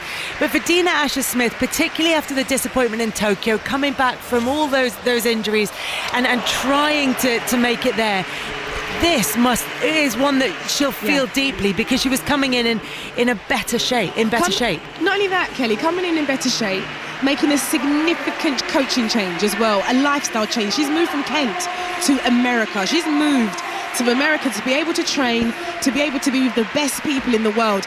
The woman who's leading this, Julian Alfred, is Dina Asher-Smith's training partner. They are stride for stride. I speak to Dina on a regular basis. I know what kind of shape she's in. So for her to come off and away from this, she's going to be desperately disappointed, because she'll be searching and thinking, what actually went wrong tonight? That's one of her slowest times this season. She will be absolutely devastated that she's been able to pull out a performance like that in Olympic Games in a semi-final. That's not her, and we know it's not. So I'm keen to find out what the cause is there. What would and I know you can't kind of read her mind and you haven't spoken to her yet, but what would be your initial take on it? It's really difficult because I guess with any Olympics, it's all about making sure that you can peak at the right time. It's all about trying to understand how your body's going to perform on a particular day, and sometimes you don't always get that right. And that's unfortunate for her because this is somebody who's an experienced championship performer. She's at her third Olympic Games. She knows how to be able to do this, but unfortunately for her, you're part of an event that A, is incredibly fierce, incredibly competitive, and it's one of the hardest finals in track and field to make. The 100-metre final is tough. It's not an easy thing to do, which is where you have to give credit to someone like Daryl Nita, who's done 2 back-to-back. That's an incredibly tough thing to do, and I think, correct me if I'm wrong, Kath, I don't think any woman or British woman's done that back-to-back in a 100-metre final. Yeah, you'd have. I think having to say we were waiting for you to do it. I think, yeah, it didn't happen. Waiting for you in London, Bob. It's a hard thing to do. And what's she doing right now? They've got 90 minutes. What did you do in that? Oh, they've got time? less than that, haven't they? They've got an hour to go now. You go back.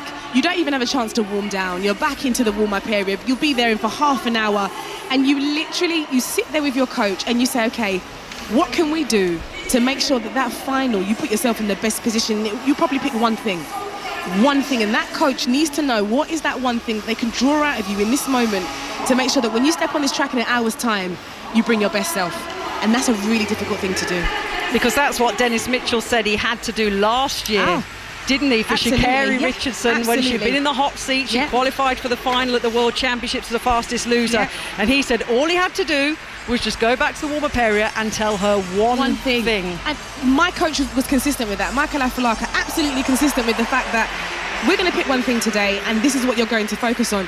Kelly, I didn't go back. I didn't check social media. I couldn't even talk to my mum and dad because that would have been the undoing of me. You go in there and you are completely focused and driven in what you need to do in that 1 hour to make sure that when you come out here, the biggest stage of your life, you're ready to go. Her coach has got to split himself in 3, though. He's got three athletes in the final. They're all going, what's my one thing? Don't give me the same one thing that you're giving her.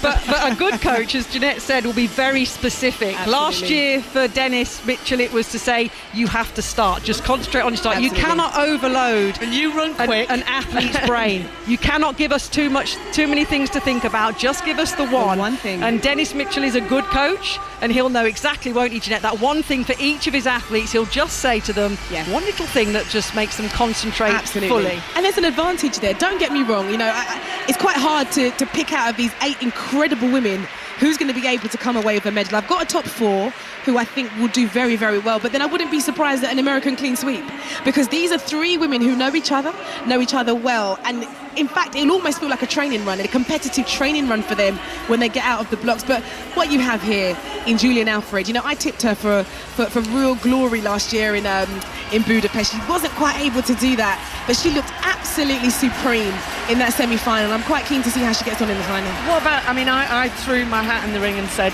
that the Jamaicans are relinquishing the title. They do have one woman in there, but she's only 19. Yeah. She's got no championship experience. She is coached by Stephen Francis, who also coaches Sharika Jackson. Yeah. What are you thinking? Because Clayton looked good. When you think about someone like Tia Clayton, I'm going to swing you all the way back to 2008, okay? When Shelly-Ann Fraser-Pryce, her first Olympics. Now, she was the young pretender from Jamaica. We didn't know nothing about her. She's 21. She turned up and we thought, she's okay. She qualified 3rd. We're not going to think anything of her. She won it. So the thing about the Jamaicans, they come in here knowing also that they're coming from a pedigree of incredible women when they step onto the track. So she carries that with her, and she'll have a confidence going into this final. But she's up against a very seasoned Marie-José Talu as well, someone else you can't count out. So there are some really quick women in there, and although some of them didn't perform what we thought they might do in the semi-finals, it's all fair game in the final. Well, it's funny, Jeanette mentions a clean sweep, because remember I said in commentary at the last Olympics it was a Jamaican clean sweep. Yes, it was. And none of those 3 medalists, Elaine Thompson-Herah, obviously Shelly-Ann Fraser-Pryce and Sharika Jackson's concentrating on the 200 here. So wouldn't that be a full circle moment for that battle of the sprint nations, for potentially the USA to come back 3 years later? Like they did in the US trials, it was a clean sweep for Dennis Mitchell then at the US Championships to get here. What a story that would be. And it would be, and I feel like we are now moving towards a different kind of era when it comes to the sprints, especially when it comes down to the women. The American women are stepping up, and they're stepping up consistently, and that's not what they've done in the past, because the Jamaican women have been there, but we are now stepping into something pretty different. And it's interesting that it's happening just before LA 2028, so they got this Olympiad to really own this space and maybe potentially really bring it to a head in 4 years' time. But I'm running away with it. I'm getting ahead of myself here. We have got we've got an hour before we work out and determine who will be the champion here in Paris. Jeanette, a word on the conditions as well, because it's just started to rain here at the Stade de France. Interesting, because they'll be out on the warm-up track, they'll be aware of the rain, but at this point, you know what, Kelly, there's nothing you can do. You put your waterproofs on, they'll have that, they would have known the forecast, and actually what you're hoping is that it's not going to rain too much to impact the races. The races weren't, like I say, not as fast as we thought they might be tonight, but it's a final, anything can happen. It's not about the times, it's about positions. Daryl Nita will love it. Do you know what I mean? A British athlete with a bit of British weather. She's not going to be phased. These Americans in their warm climates. Do you know what I mean? She lives in Italy now, though. She's Italiano. Yeah, but she'll always be from South London. So this won't be a problem for her. And let's talk a bit about the men's 100 metres as well, because that was extremely eventful this morning. Let's go with the positives first of all. And Louis Hinchliffe, I was listening this morning to Catherine commentating on that, and Alison's comments on it as well. It was just incredible. I think that you could hear the surprise and the delight in the commentary. It's interesting, Louis Hinchliffe, isn't it? Because obviously in his coach he's got Carl Lewis, the great Carl Lewis, his mentor, his coach, and Carl Lewis has never really coached anyone like this before, not to this level, especially not from the UK. So he's seen something in Louis and thought to himself, this is an interesting kid. But we watched this morning in the studio, and Michael Johnson made the point that there's a lot going on with Louis Hinchliffe's technique and his style. He's really raw. He's somebody that actually, you clean him up in certain ways technically, you're onto something really special here. So he's here with pretty much nothing to lose. And I made the comment always, there's no pressure, but Michael Johnson said actually he's putting pressure on himself because he knows the kind of people that are behind him, the kind of pressure that comes with that. So, you know what? He's out here, he's having fun. NCAA champion is it's a hard thing to do, and for him to be there, 9.98, third fastest qualifier, going into these semi-finals for tomorrow. Listen, you know what, Louis, go ahead. Have fun. You're at the Olympics, and no one's really heard of you before, but put your name on the map. Kath, was it you who was saying this morning that he's got quite an unusual technique, sort of picking up on what Jeanette was saying? 100%. Look, he's one of the shorter in stature, shall we say. His back end, as I explained this morning, from about 60 metres onwards, he is just rolling. He is just fire. And he's got a little lean, Jeanette. Yeah. He kind of leans. He's kind of like a cartoon character, like just on a mission, just going through the line. And it's not a usual technique, is it, when we think of Usain Bolt or Linford Chris? It's not tall and rangy. Louis just different. He just goes for it. You know what he's giving me, Kelly? And Kath, he's giving me rugby energy. He's going for a ball. He's running after something. But that's quite nice, because actually it shows there's a lot to work on. And that's a really exciting prospect to having somebody who is still that raw and so quick. I love the idea as well that you've got this athlete who's famous for his mullet as well, who is very much business at the front, party at the back, and that's the way he runs as well. It's sprinters, man. We like to be a little bit different, right? But Jeanette's got it bang on. Carl Lewis saw something when Louis Hinchliffe approached him and said, excuse me, 9-time Olympic champion, would you be interested in coaching me? I know I'm Sheffield born, but I think I could do something. And Carl looked at the VT and said, come across to the US, I think I could do something with you. And what a ride it has been. I alluded earlier that Louis Hinchliffe is the kind of Phoebe Gill of the men's sprints this year, a new name to many of our listeners.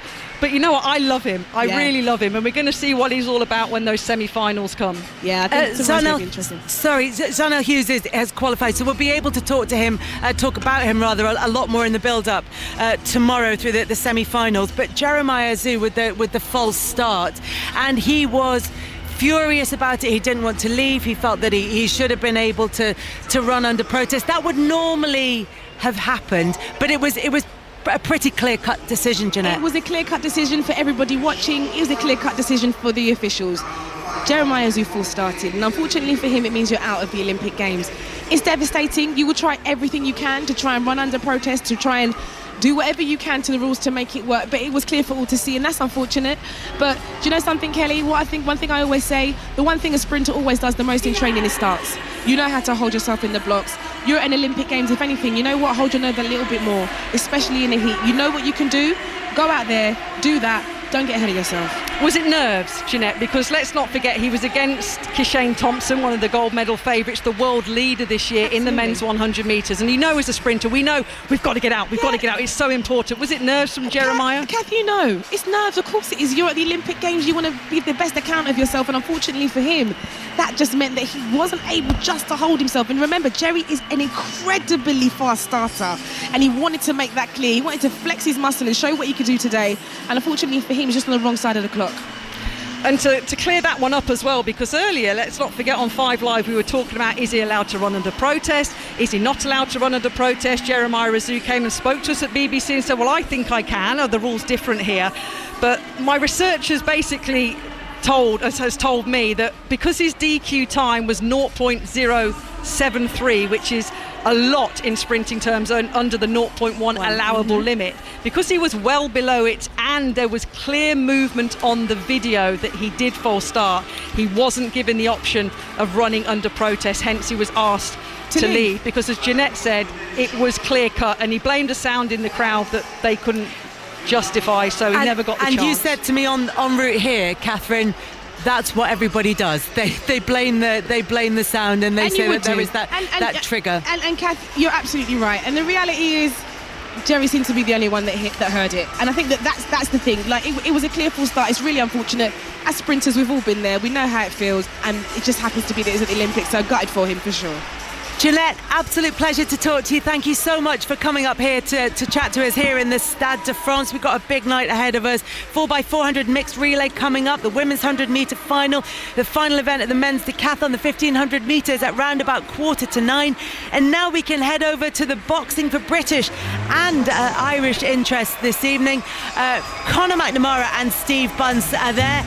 Conor, the ring walk, sounds like it's well underway, to be honest. The last man standing for Team GB in the boxing hall has entered the arena, Lewis Richardson.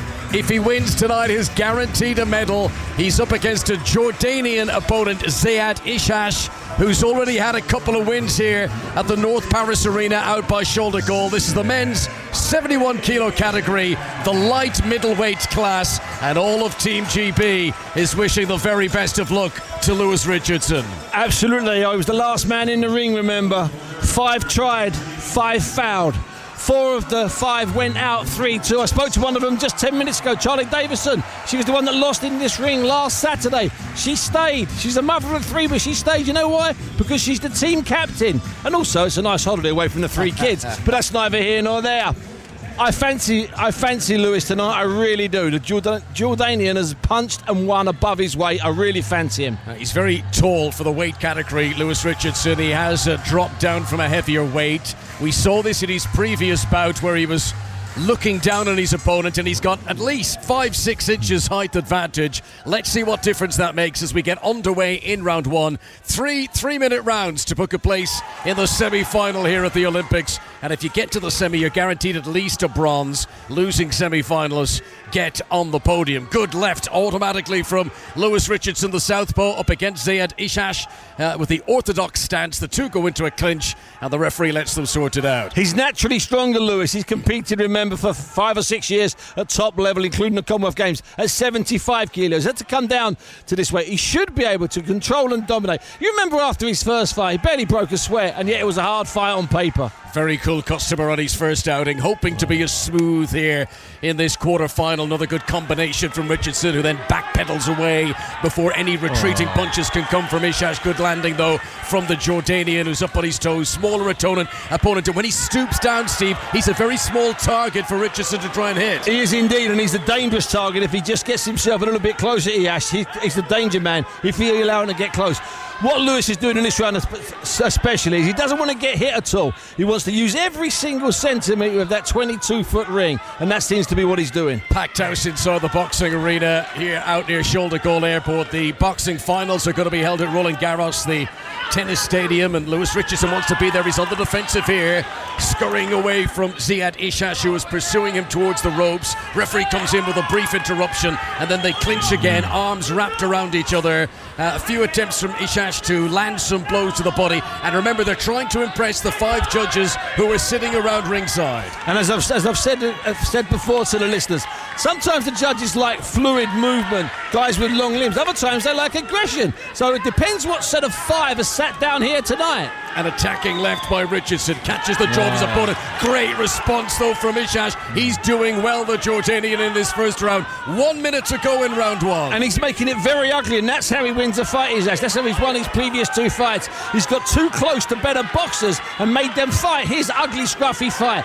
Lewis in this round just needs to be careful not to get, as we say, drawn in. Yeah, that was better for Lewis Richardson though, as he bent his opponent up against the ropes. Ishash breaks away, another good combination, and the man in red is certainly impressing the judges here. Lewis Richardson just spinning around, anti-clockwise motion around the ring, trying to find an avenue of attack.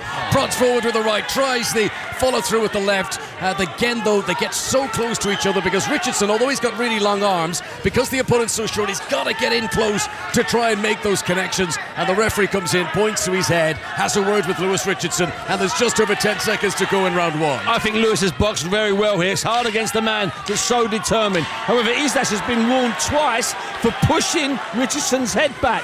That could lead to bad things for him. I hear point deduction. Nice left from Lewis Richardson, the southpaw, as the bell rings for the end of round 1. And it's a celebratory gesture from Ziad Ishash as he makes his way to the corner. But the judges give it in favour. It's unanimous. All 5 judges give that first round to Lewis Richardson from Colchester. So around the ring, it's a boxing set of judges. It's a set of judges that like an opponent making a man miss and then hitting him with one good jab instead of 5 flurries to the shoulder and the abdomen and the hip and all sorts of places. That was a really good, positive round. Unfortunately, Connor, we've got 2 more.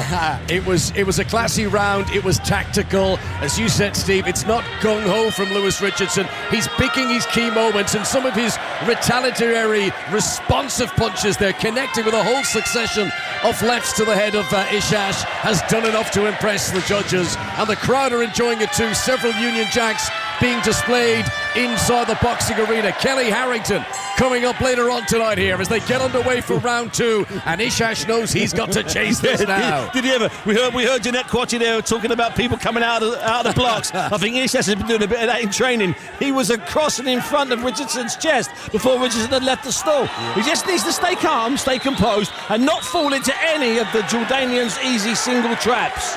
Richardson swings high with the left, misses the opponent as Ishash ducks his head and swoops underneath.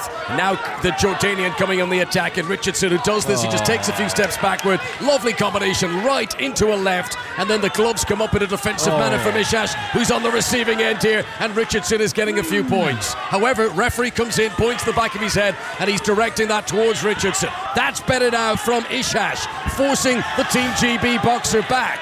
Much taller Lewis Richardson than his opponent, and his head gets locked to the clinch. Referee breaks them up. 2 minutes to go in round 2. I figured this would turn into an ugly brawl at some point. I thought it might wait until the last. Looks like it's going to be in the last 2 minutes of this the second. This is the only way Ishash wins the fight, by being ugly, by crossing his legs as he comes forward, and by letting both hands go. Lewis just needs to maintain his calm and pick his counters, which he's doing very, very well, Connor, very well. Lewis Richardson, who progressed to this quarter-final with a split points decision over Serbia's Vahid Abisov, hoping to win tonight to get into the semi-finals. Again, he's throwing punches and landing, receives a few to the body though from Ishash there as well. Both boxers very energetic in this second round with 90 seconds of it remaining. It's a tough and grueling and physical fight, and at some point here Richardson might just have to slow down a little bit, and when he's inside, just claim Ishash. Don't get into a wrestling match, just take a 5-second breather. He's still boxing well and calm. 2 lefts landed there from Lewis Richardson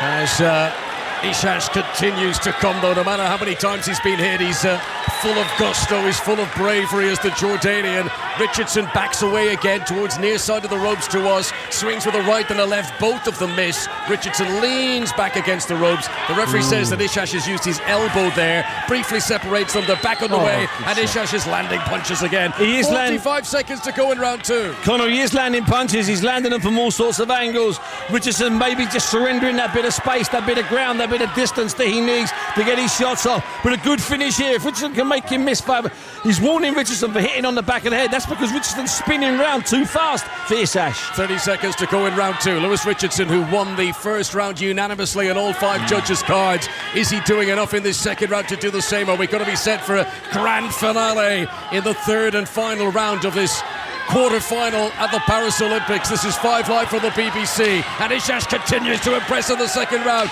Richardson was under pressure there, but Ishash using his elbow again, warned by the referee, no point deduction. There's the hammer, final seconds, here's the bell, it's 2 rounds in. Ishash celebrates, but he did that in the first round and he didn't win it. He didn't win that round, but he has won that round on as far as I can make it. No, he's only won that round on 2 of the 3. Lewis is in a grand position here. 2 scores are even, 19-19. The other 3 judges have Lewis up by 2 rounds to 0. However, in this round, Connor, Steve Mystic Meg Bunce is predicting one simple thing. The referee is going to issue at least 1 point deduction. At the moment, the favourite is Ishash for using his elbow and he's in a glove. However, Richardson has had 2 solid warnings for punching on the back of the head. Richardson out of the blue corner just needs to hold his nerve here. He is ahead overall on the scorecards. 3 of the judges have him with a 2-point advantage. Judges from Norway, France, Korea, Uzbekistan and USA as we get ready to go for the third and final bout. This is the 184th bout that there's been in the boxing arena in the North Paris arena, and this one means everything to Team GB with the last British boxer standing. He's quite defensive here at the start of the first round. Had the glove the third round. Gloves up in front of his face, defensive shield. Now he comes out swinging, Lewis Richardson. Of course, Ishash knows he's got to go for it. And he's the one that's got to throw the more punch. He knows he's trailing. And the good thing about that is that means he could leave himself exposed. He could leave himself open to a really good Lewis Richardson counter. Yet another warning for Ishash. The referee must surely start issuing point deductions.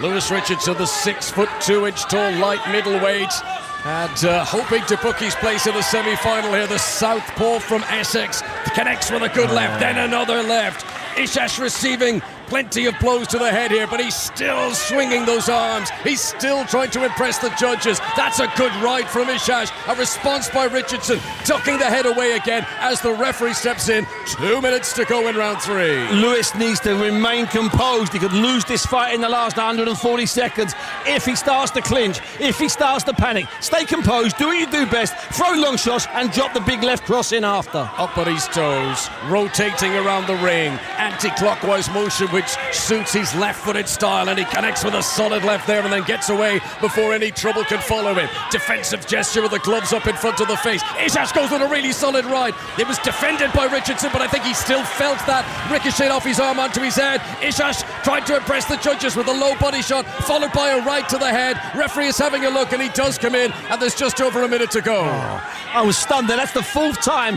Ishash has been warned for pushing off with his hand. Lewis just needs to stay calm. Don't panic. Easier said than done from this position. We're not in the ring with the Jordanian swinging those bombs at both left and right hands. Just to control himself, throw some jabs, get over the last minute, and we've got a fight. We've got a semi-finalist. Entertaining bout this for any neutrals in the crowd, because sometimes it's cat and mouse. It's a bit of a sort of staring match where they tease each other out. It's not been like that in this bout at all. They've both gone at it. Richardson outstretching his arms, trying to show the judges he's got plenty in the tank, continuing to rotate in that anti-clockwise motion. Connects with the left, then a right to the chest. Ishash trying to respond, beginning to look tired now. Just over 30 seconds to go in round 3. Whoa. I'm very concerned by this referee with some of the semi-warnings he's given out. Lewis Richardson needs to just stay alert, stay calm, and I'll keep using the word, don't panic. Stay focused. This is why you've trained. This is why he spent 3 years in Sheffield. He's down, Lewis Richardson. Tumble, but pushed it was over. a tumble. The referee has clearly indicated that to the judges. Back up at his feet, back underway, 12 seconds to go. He's just got to stay out of trouble. He was ahead on the judges' scorecards in the opening 2 rounds. Avoid a point deduction, and it's looking good for Lewis Richardson. Ishash is giving it everything. He's been really good. Ishash's best round was the 3rd, but will it be enough? Both boxers celebrate in the ring. Is Lewis Richardson going through to the light middleweight semi-final? I think he is going through to the light middleweight semi-final. It'll be 3-2 on the scores. Ishash tried everything from the first bell until the last seconds of that 9-minute contest. He tried everything. He did his absolute best. He just lacked that bit of grade, Ishash. And Richardson had that grade, had that quality, had that style. I think that Lewis Richardson has got over the line. He's won the first 2 rounds. The last round was tighter, harder, and more grueling. So we await the decision from the judges. Lewis Richardson, silver medalist at the European Championship 2 years ago. A man who stood out as a talented boxer from a very young age. 12 years ago, he won a national schoolboy championship. Is he about to be in line for an Olympic medal? Win this, go to the semi, it's at least bronze. Richardson in the blue corner, remember. In blue, Lewis Richardson strides confidently into the semi-final. He had to work for that. He's exhausted down there. He drops to his knees and he bends forward and he kisses the canvas. This Olympic dream for Lewis Richardson has a few more chapters to go, Steve Buds. It's certainly got one more chapter to go, Connor, and it's a dream that he almost gave up on. Out of the ring for 366 days, had to self-fund to go to a tournament out in Portugal in November of last year to get some experience at this new weight. It's a fantasy story. This is his 125th contest tonight. That is a good story. That's a good British story. And guess what? We're going to the fancy tennis place semi-finals. We're going to rattle our jewellery at Roland Garros. Lewis Richardson, the last man standing of Team GB. He lives to fight another day.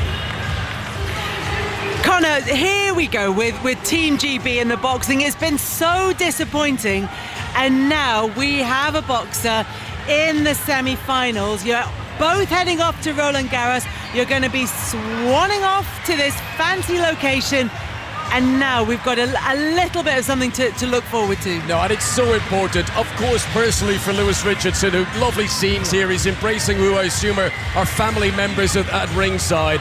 But for the team, Kelly, you know, and they are a team. They all train together in Sheffield, not just the fighters themselves, the backroom staff, the coaches, the medical people, who've been really concerned here when they saw 5 Team GB boxers all lose their first bout in the ring. It was in danger of being a whitewash. Step forward, Lewis Richardson, to salvage some pride, and he is going to be in the medal hunt at Roland Garros. And Bunsey, I know you're a He's big gone lover. down, Ellie. Sorry, Kelly. He's already gone down to get his interview. Bunsey was out of the seat, a little bit like Ishash there out of the corner. This is why we get the interviews so quickly on 5 Live. That's why he's got to be fast out of seat to get there, and usually he gets a lot of emotion in those interviews, but at least this time it's going to be joy from Lewis Richardson as he gets through to the semi-finals. And there's a huge Irish fight to come as well, Connor. Yes, we're looking forward to Kelly Harrington, who is the golden girl of Irish boxing. She's guaranteed a medal, having beaten Colombia's Angie Valdez-Pana in the quarterfinals, the 60 kg division. Kelly Harrington, who's towards the end of her career now. This is what she's hoping will be the big last dance, and she's underway later on. Connor, thank you very much. Look forward to joining you and Bunsey for that one. Kelly Harrington goes round about 9:10 UK time if you want to hear that one. Meanwhile, in the swimming at La Défense Arena, Anna Hopkin carrying British hopes in the women's 50 metres freestyle. So the second heat of the women's 50 metres freestyle semi-finals. Fastest 8 women across the 2 heats will swim for the medals tomorrow night, and Anna Hopkin for Great Britain will go in lane 8. Sarah Sjöström, winner of the 100 metres freestyle, already at these games, of Sweden in lane 4. The La Défense Arena is quietened. The whistle is blown.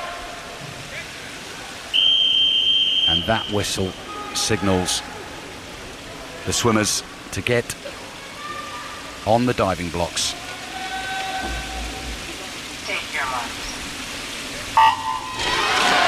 Anna Hopkin then in lane 8 into the water closest to us. Just one length of the pool here, as fast as you can. Speeding down lane 8 is Anna Hopkin at the moment and going really well. Very tight across the board here. Anna Hopkin trying to cling on to the front of this race. Sjöström and Meg Harris in lanes 3 and 4 both strong.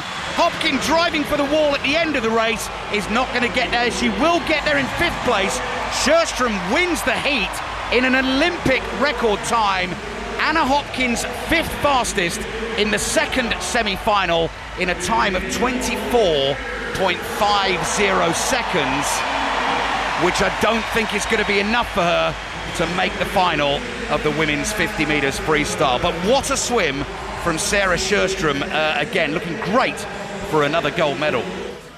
Alistair Bruce Ball is at the pool. Karen Pickering, Steve Parry are there, and we'll let you know what's happening across the rest of the evening there with our swimming team. Meanwhile, in the Stade de France, not long to go until the 4x400 metres relay. It's the mixed final.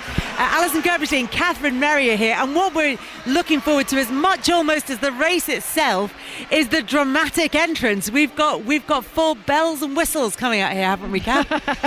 It's the Olympic Games, Kelly. If you can't have full bells and whistles when you come to major finals, then you're not doing it right, are you? Every few years. And we have a real medal chance here as well, don't we, Alison? This mixed 4x400 metre relay, 2 men, 2 women. It has to go in the order man, woman, and Great Britain and Northern Ireland will line up in lane number 8, and they're being introduced, as you say, with the bells and the whistles through a tunnel into the stadium.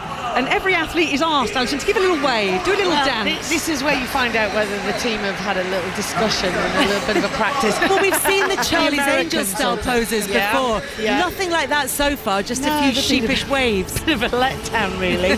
Don't you worry, the Brits will have something planned, I'm sure. We're next to see Belgium. They're just taking it. Do you know what? I've given that the big build-up, and I've completely thrown you both under the bus because there's been nothing to describe here. Come on, USA. USA, we need this from you. Don't let us down. This is lane number 5, the USA. They're entering into the Stade de France. That was really disappointing. Right, let's just move on. Would it be let's just talk about to the race. boo that entrance?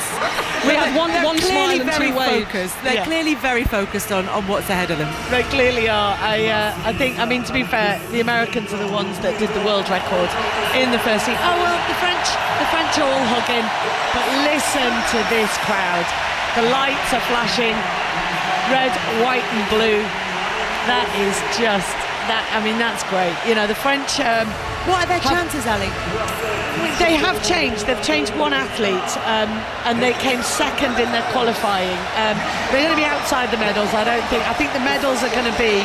Well, look, the Dutch have just been introduced to the crowd. They brought in a certain Femke Bol, the 400 hurdle specialist, the world indoor 400 metre runner. They mean business. They got bronze at the Europeans earlier. Oh, there we go. They're the Brits. The Brits haven't let us down. 4 of them walk in, meaning business, and all salute at the same time. Strictly come dancing-esque. And the team for Great Britain and Northern Ireland who'll start in lane number 8. Sam Reardon keeps his first leg position. Lavia Nielsen on the second leg. Alex Haydock-Wilson on third. That's the same as the qualifying, but they are bringing in Amber Anning, who is under 50 seconds this year in the 400 metre flat on the last leg. They were 3rd fastest in qualifying. They ran a national record, Kelly, so it is an opportunity here for the British team. But it was already mentioned, even though their entrance from the USA was very subdued, lane 5 with the US with that world record, beating her own world record yesterday. They are the clear favourites, some 2 seconds clear in this mixed 4x400 metre final. And worth mentioning as well, because we heard from the swimming earlier that it can be kind of chaotic in terms of the order. Is it a little bit more organised in the athletics? The first change will happen in lanes, and then the second runner will run 100 metres just like the normal, men's and women's 4x4, and they break down the back straight. And then it's from the second and third change where it can get a bit chaotic. They have to line up based on where their athlete is at 200 metres to go. So it shouldn't be too bad, but a lot of teams have front-loaded, so we're going to see the likes of Belgium have put their big guns and Vernon Norwood on first leg. Here we go then, the final of the mixed 4x400 metre relay. The athletes have been introduced through the tunnel. They are lined up and ready to go. Jamaica in 2, Poland the defending champions in 3, Belgium in 4, USA in 5. The French crowd getting very excited, as you can hear. Their team start in lane 6, the Netherlands in 7 with Femke Bol, the British team in lane 8 and Italy in lane 9. The French team ran out asking for more noise. They settle into their blocks. The stadium announcers asking for quiet. The rain is still coming down here. The athletes are wiping their hands down in the start position to make sure that very precious baton does not get dropped. And the roar goes up then. A gold medal at stake, an Olympic gold medal at stake. And can Great Britain and Northern Ireland get their first track and field medal here? Sam Reardon, he ran a 45-6 split on the opening leg to qualify for this final. Britain moving nicely, as are the Dutch team in lane number 7. And of course the world record holders, the USA, moving well in 5. And look at Doom for Belgium. They brought him in, and he said if they got to the final he would definitely step up. He's right on the shoulder of Vernon Norwood. The Belgian team mean business here. Sam Reardon's just got to keep his faith, just keep the rhythm going, Sam. Vernon Norwood, a last-ditch attempt to pass on to Shamir Little in first for the Americans. The USA lead, Great Britain and Northern Ireland in about 3rd place at the moment. The Dutch moving nicely as well, and as Alison said, they're going to go down the back straight for the second time. They'll go through the little red cones and break across. The USA are leading this one, but Great Britain and Northern Ireland with Lavia Nielsen under 50 seconds this year. The British team slot into 4th, but 3 metres cover the first 4 teams. Lieke Klaver for the Dutch athlete, right on the shoulder of Shamir Little. Lavia Nielsen on the shoulder of the Belgian athlete. She's got to make a move now. We want a handover in 3rd place. Give Alex Haydock-Wilson the chance to get into a medal position. The USA by 2 metres. The Dutch team in 2nd. Great Britain and Northern Ireland in 4th. Nielsen moves wide and hands over to Haydock-Wilson, still in 4th position. Round the first bend, the USA are absolutely flying. Bryce Deadman ran just over 44 seconds for his split yesterday. But look at Haydock-Wilson, the British athlete, has passed and gone into the bronze medal position. He's passed the Dutch team as well. This is brilliant from the British team so far, up into 3rd. It's still 4 teams for 3 medals, but Alex Haydock-Wilson is now in front of the Dutch athlete. He's sitting on the shoulder of Secour from Belgium. They're chasing down Deadman from America. The lead isn't as we saw in the heat. It's Alex Haydock-Wilson still in the bronze medal as he hands on to Amber Anning. The USA and Belgium neck and neck in this mixed 4x400 metre final. Great Britain and Northern Ireland 3 metres behind in the bronze medal position. Femke Bol is 5 metres behind Amber Anning in 4th. Britain and Northern Ireland in a medal position here. Amber Anning makes a move down the back straight into silver. She's looking really, really good. Van der Broek of Belgium is now falling down the field. Femke Bol is now passing her. Amber Anning about 3 metres down on the American athlete, but look at Femke Bol coming. The USA lead by 5 metres. Great Britain and Northern Ireland in the silver medal position. Femke Bol, the Dutch star, is going to go past Amber Anning into silver. Great Britain and Northern Ireland are going to get a medal here. They're going to get a bronze medal, but Femke Bol passes the American. The Netherlands are the Olympic champions in the mixed 4x400 metre relay. They have beaten the United States of America, the world record holders, into silver. But Great Britain and Northern Ireland get their first track and field Olympic medal with bronze. Fantastic running from that quartet. Well done to Amber Anning, brought in to do a job, and my did she do it. And it was scenes of Budapest, and my has Femke Bol banished them, because in the dying stages of the World Championship last year, she went to the line and Alexis Holmes from America got onto her shoulder and Femke Bol hit the track. Absolutely crashed to the track. Did not finish there. Was mortified that she couldn't do a job for the Dutch. Well, she's done it tonight. They brought her in. and they thought that they needed to bring her in if they were going to get close to a medal, and to win and reel in the world record holders, that was phenomenal. There's hugs all around from all of the three teams that have just picked up a medal there in the mixed 4x400 metre relay. An area record, a European record of 3:07.43. They only missed the world record by 2/100ths of a second, the Dutch. The USA in silver, and Great Britain and Northern Ireland, Kelly, 3:08.01, over 2 seconds off the national record that they set yesterday. The British team are up and running. They are looking extremely good. You have to say, if you've got Femke Bol to come in the last leg of that, you are up against it. But Great Britain running that race pretty much perfectly, Alison. Really, really sensible team selection. I mean, look, all credit to Nicole Jürgen, who got them into the final. And it would have been a hard call, but they needed to find a second. They knew that the Dutch were going to bring in Femke Bol. We finished 5th at the European Championships. We finished well out of the medals. The Italians who were in there, they finished in the silver medal position. The winners of the European Championship were Ireland. They weren't even in it. They didn't make the final. And it really does come down to the quartet that you pick. It is really difficult because our individual 400-metre runners have to make a decision. Amber Anning is running in the individual. Lavia Nielsen is running in the individual. They've had to just sacrifice the chance of, preparing, resting up and get ready for your own event, because our week is so congested to fit so many events in, and they've put the mixed relay at the start. But, it means a lot. That's why the likes of Femke Bol, Lieke Klaver come out, do it, Vernon Norwood, everyone really, it's a medal, and it's an important medal to them. It's only the second time this event has been held at the Olympic Games, with Poland winning the first title 3 years ago in Tokyo. And Alison's dead right. You have to make a decision as an individual athlete. Shall I go with a team that could win an Olympic medal, or do I save myself?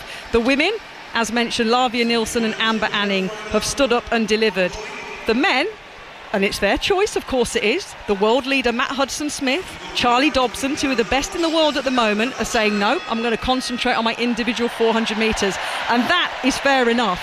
But that team, Kelly, was amazing. A big shout out to the long relay coach Martin Rooney, who loved running relays for Great Britain and Northern Ireland. It was an outstanding performance, and the British team are delighted to get up and running in these Paris Olympics. I promise you, that first medal now is just the start. But that choice is a really interesting one, and I know Femke Bol is an extraordinary athlete, but she's shown that you can do both.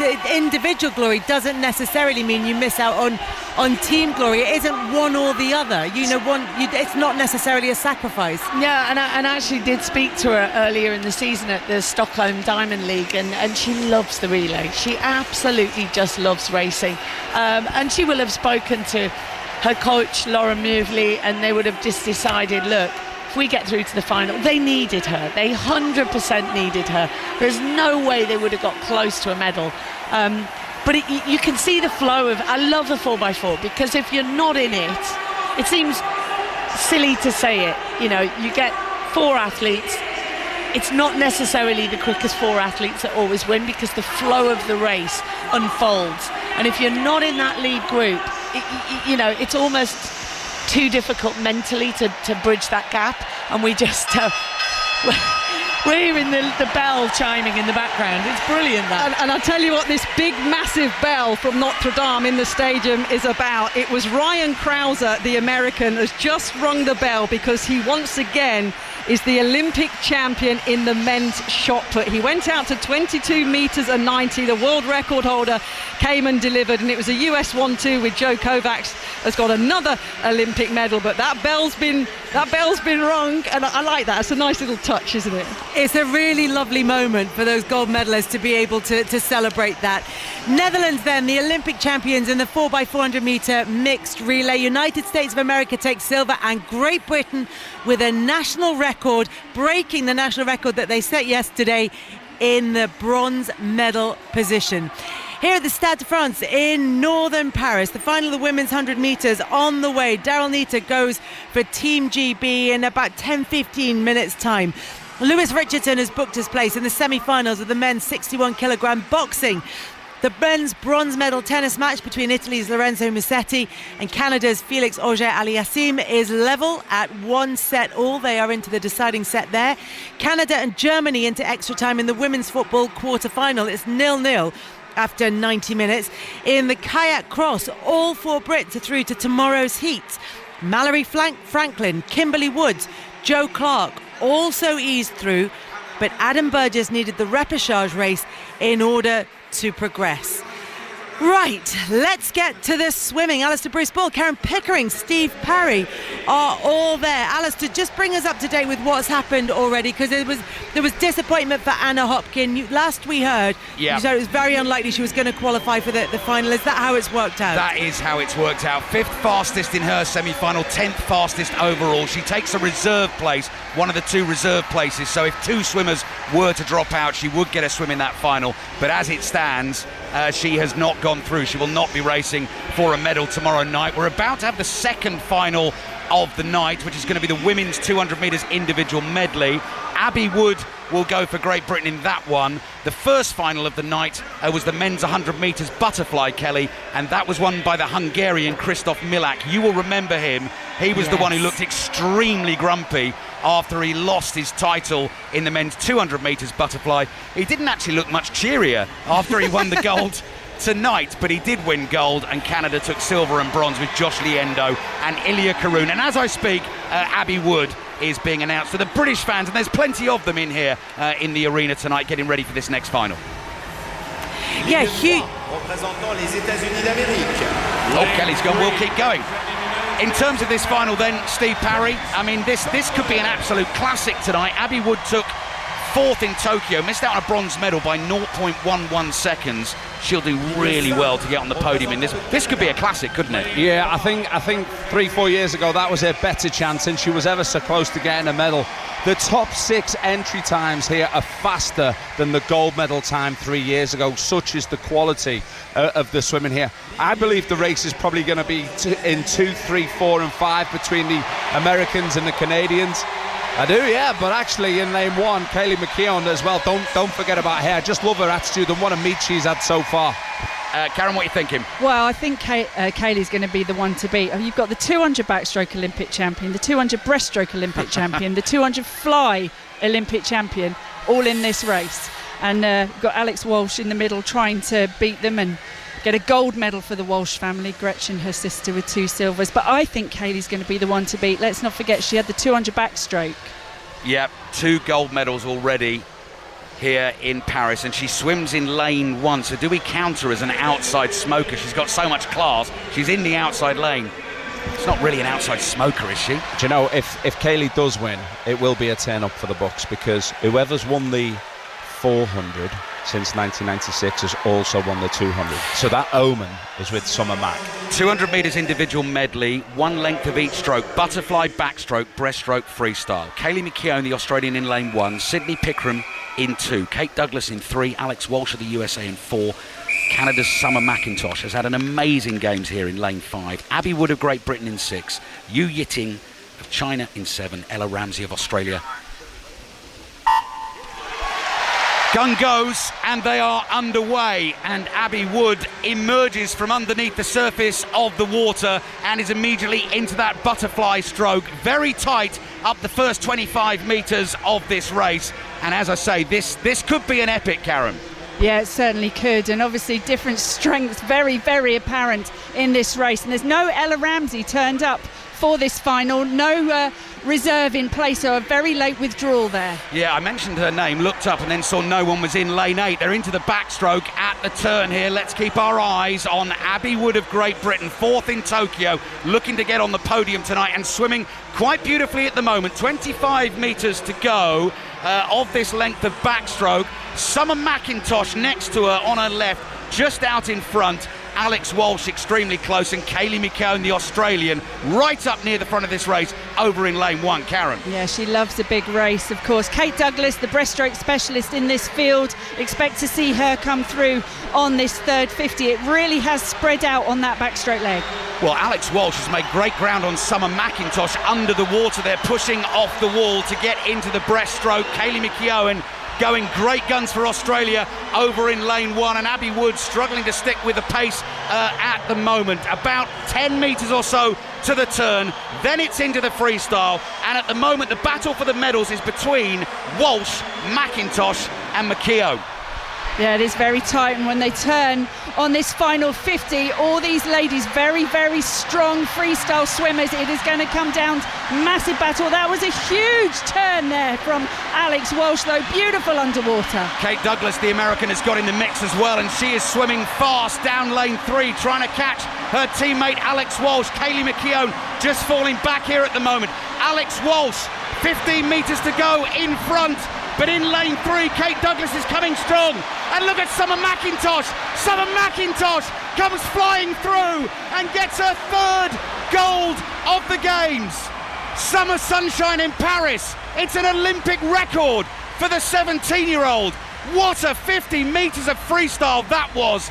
Summer McIntosh comes tearing down lane 5 and wins herself another gold medal. It has been Léon Marchand's Games, we know that, but what a Games Summer McIntosh is having, because I didn't mention her too much during the race. I was looking at Walsh, Douglas and McKeown.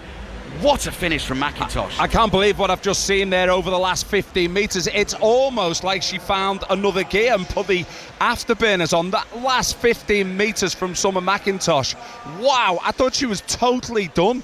I thought the Americans had. I thought she was going to finish 3rd. Karen, have you ever seen anything like that over the last 15 metres? Oh, that was a beautiful last 50. I mean, she did. She wanted that one. And you're right, it happened all in the middle of the pool. And Kaylee McKeown in the outside lane was actually struggling over the final 50 metres. But that really was out of nowhere. And 400 double again. We're under review here, guys. I'm not sure what they're reviewing, but that has not been ratified yet. So might be an underwater or maybe a double pull-out on the breaststroke. But the result is not finalised. OK, 4 of the swimmers are still in the water. As it stands at the moment, Summer McIntosh, the 17-year-old from Canada, has won a 3rd gold medal of this Games, and the Americans take silver and bronze, Kate Douglas and Alex Walsh. But as Steve just said there, Kelly, we are waiting for the result to be ratified, and Alex Walsh has been disqualified.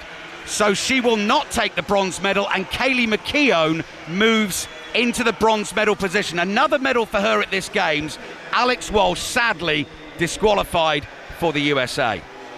Ali, I know you won't have the details on that just yet, but just give us an idea, if you can, with Steve and with Karen, what kind of things they're going to be looking at, what kind of things they could be disqualified for. Well, it looks like it was a backstroke turn. It looks like she went on her front on the back to breast turn. That's the image that we're getting here. There's a few things that it could be. That looks like the most likely. The other ones that it could be is more than one butterfly leg kick on the water, on the breaststroke pullout, or of course the same thing that Greenbank got disqualified for, which was going further than 15 metres underwater on the backstroke. But it was it's a horrible situation to be in. You think you've won an Olympic medal, and then you go under review and you get disqualified. It's an absolutely awful position for Alex Walsh to be in. I really feel for her. That back to breaststroke turn is exceptionally hard to get right, because obviously you're going from one plane to the other, and they do a flip turn now, and you cannot go onto your front before you come out on the other side. It also means that Abby Wood, for Great Britain, who finished 6th, moves up to 5th. So 4th in Tokyo, 5th here in Paris. And if you were listening out for Abby Wood in the closing stages of that race, I do apologise because I got so carried away. I didn't see McIntosh until the last 15 metres there, Kelly. And Steve is next to me just pointing at the lane and just suddenly saw her flying past. Incredible swim.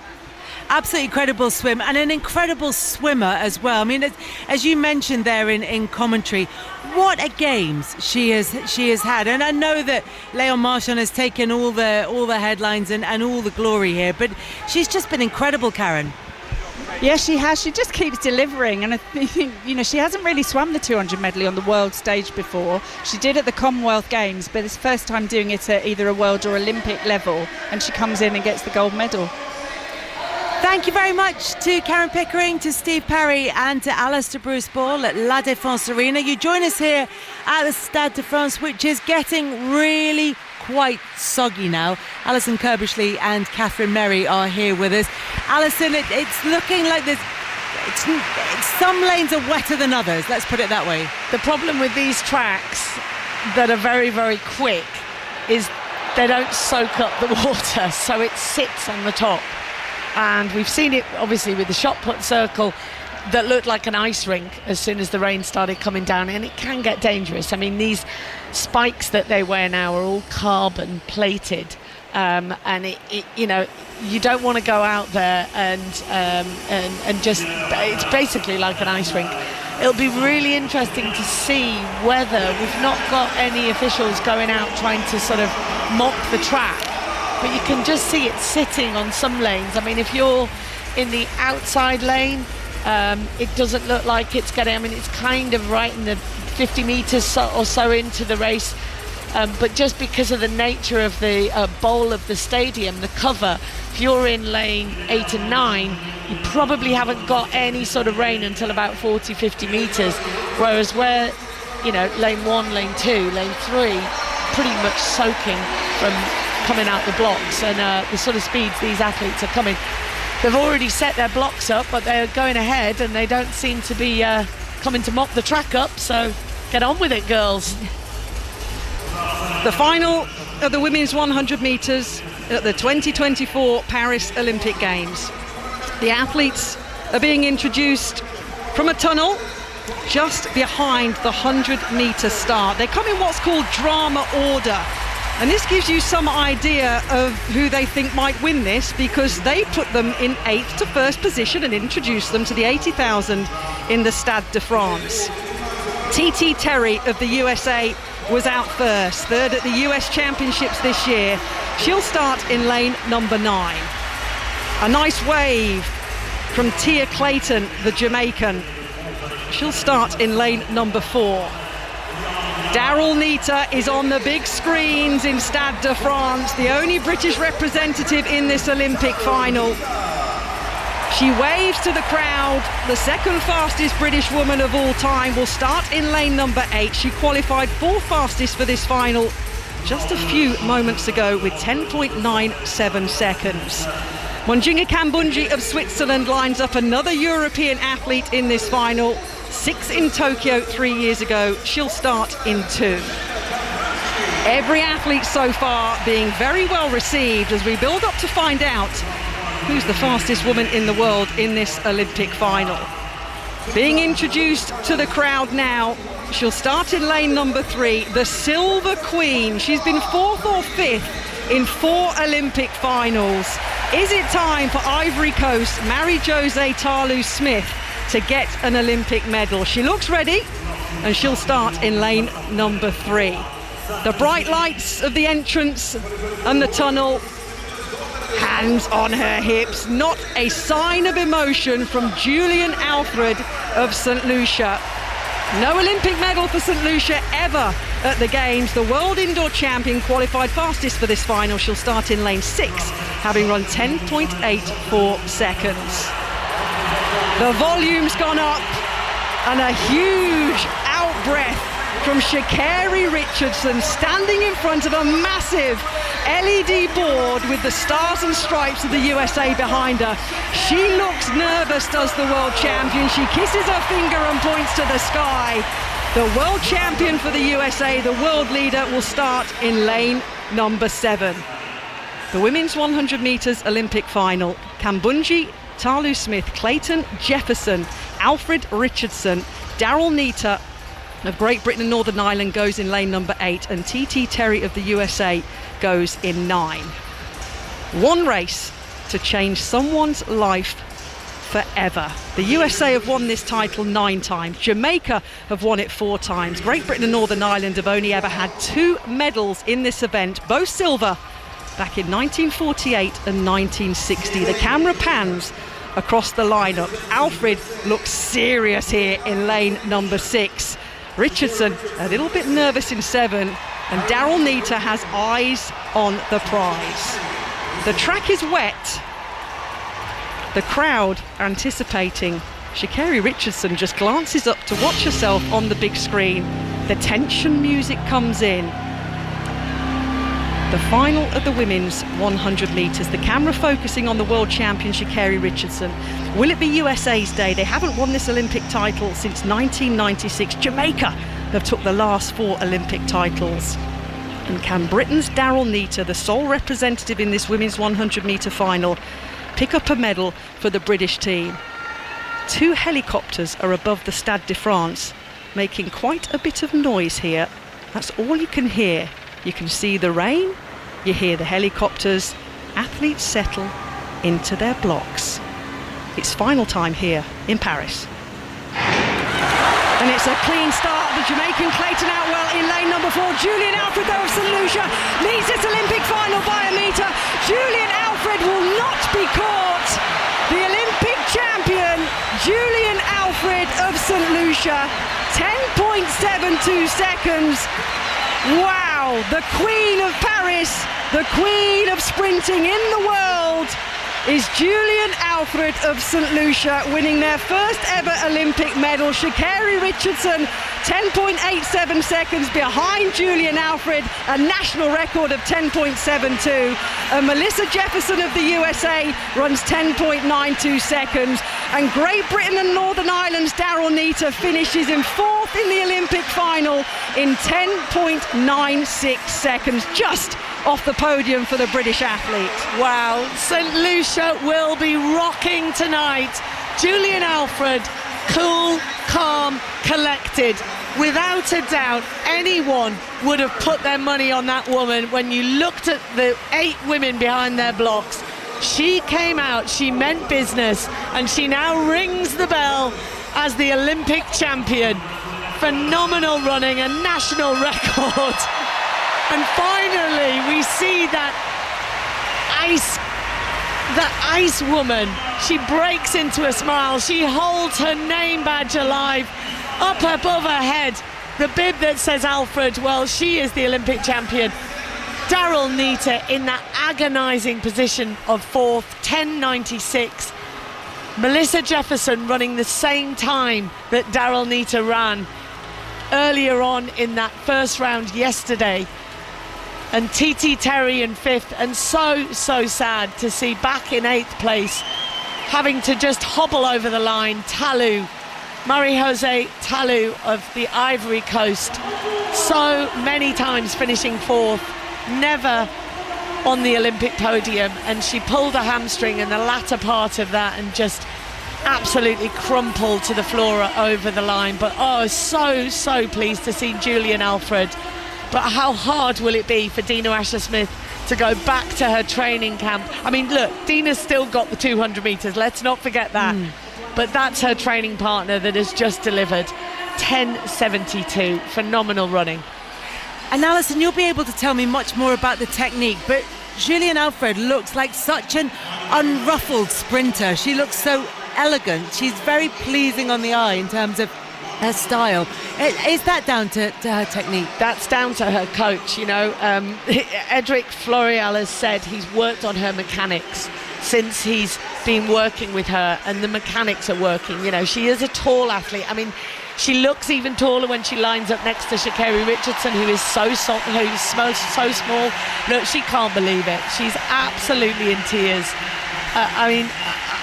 She's such a... You don't get an awful lot from her, but she's so quiet and unassuming.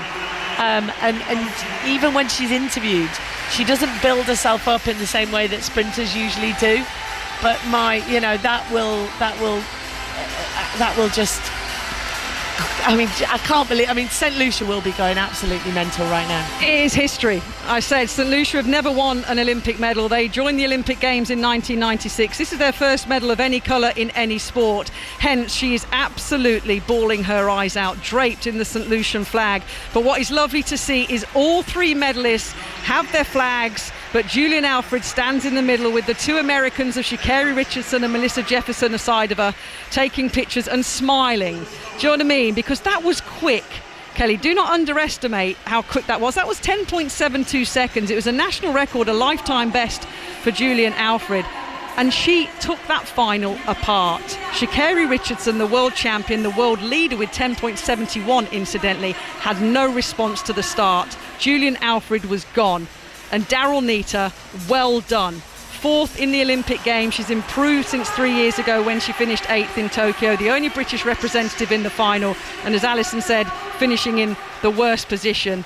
But that was an amazing Olympic women's 100 metre final, and history has been made for Miss Alfred. Yeah, I mean, Sha'Carri for me stood behind the blocks. She wasn't the woman waking up this morning thinking, I'm going to be the Olympic champion. I don't think she was stood there behind the blocks thinking, do you think I'm going to win. She looked nervous when she came out? out? She looked really nervous, really nervous. And I don't think it will have helped her lining up against Julian Alfred in the next lane as she was in the semi-final, because it's very, very difficult in 90 minutes to forget what Alfred did to you in the semi-final.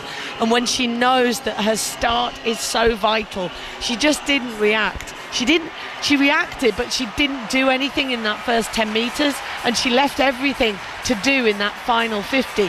Daryl Neita was heading her at 50 metres. Julian Alfred's the world indoor champion over 60 metres. You know she gets out. Her drive phase is phenomenal. And then you just see her eyes slowly raise as she just looks ahead. I mean, that's just it. Sha'Carri knew she was beaten, and it was almost like the last 10-15 metres she wasn't trying. I mean, she was, but it was like she knew that it wasn't worth trying to chase, because she was just, her cadence wasn't getting any closer to Julian Alfred. Yeah, no matter how much effort she managed to put into that, it just wasn't going to be enough. And gold goes to St. Lucia, and it's her first ever gold medal for St. Lucia. History made by Julian Alfred in the women's 100 metres. Let's head back to La Défense Arena. The women's 800 metres freestyle, and Alistair Bruce Ball. There could be history there as well. Yes, we've already seen Olympic history made in this swimming pool this week here in Paris, but we could be about to see it again over the next 10 minutes or so. The great American swimmer Katie Ledecky won the 800 metres freestyle title in London. She won it in Rio, she won it in Tokyo, and tonight she is trying to become the first woman to win an individual Olympic event in the pool 4 times in a row. She is not going to have it all her own way, Stephen Parry, but she is a dominant force in this event. Do you know, if I was Katie Ledecky, I'd be very, very nervous on this one. There is so much history for her to take over the next 8 minutes. She's got the 4 in a row. Only Michael Phelps has ever done that, winning 4 times in a row the same event. She's got a lot of support in here tonight. That wasn't a French person that came out, that was Katie Ledecky. Also as well, another little bit of history there, and relevant to the guys at the track as well.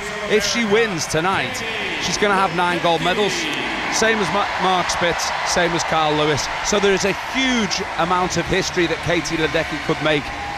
I'm nervous for her though, because Ariana Titmus is no pushover. Yeah, she's the one that is the danger. Obviously won the 400 freestyle earlier in the week, and she's the danger girl. But Katie Ledecky's best time is some 9 seconds faster, and under normal circumstances you might think, yes, she set that time a long time ago. She did an Olympic record on the 1500. She's in good shape. She's in good shape.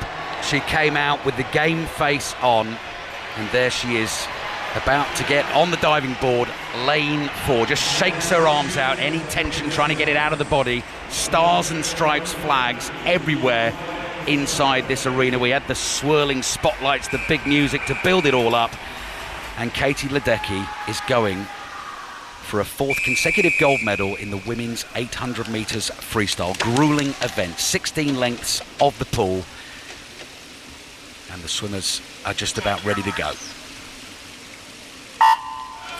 The gun goes, and in they go.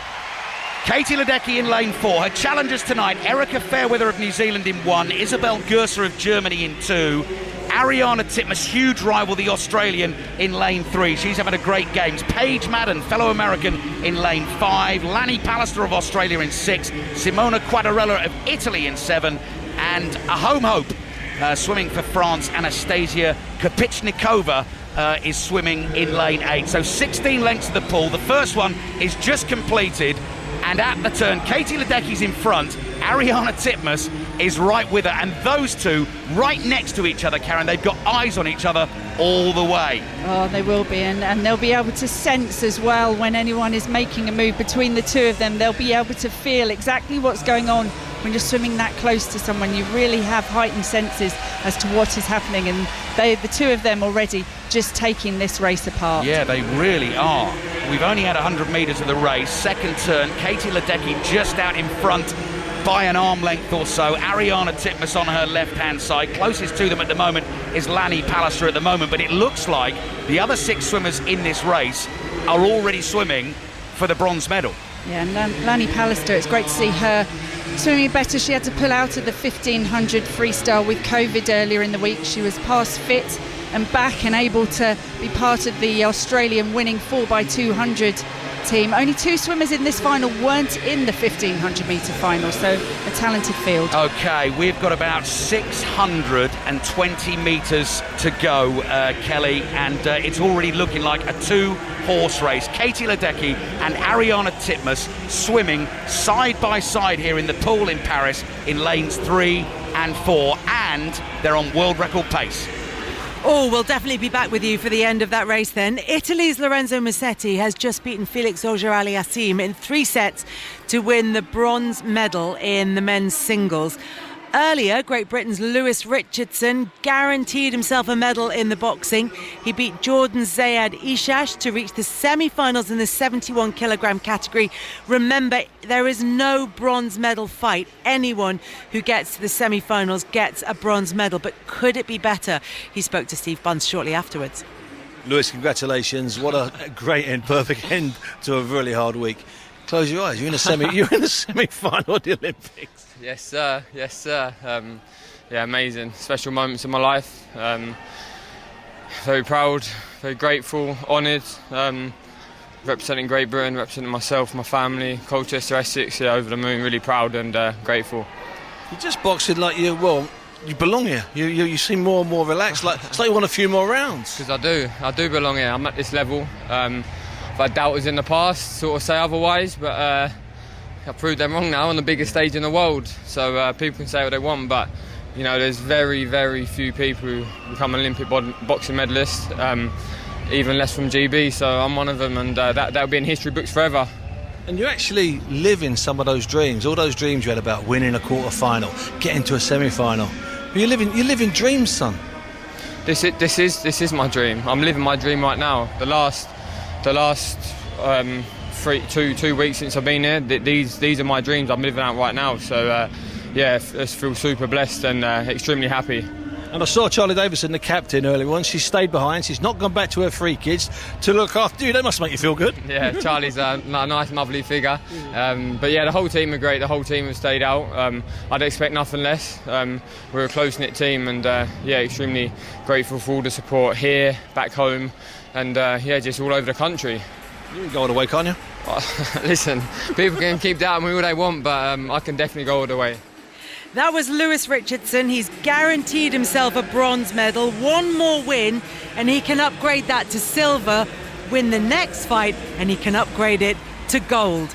Let's get back to the swimming pool. We left you, Alistair Bruce Ball, at world record pace, so we're rushing back. Yes, 7.5 lengths to go. Still looking like a 2-horse race at the moment in this women's 800 metres freestyle final.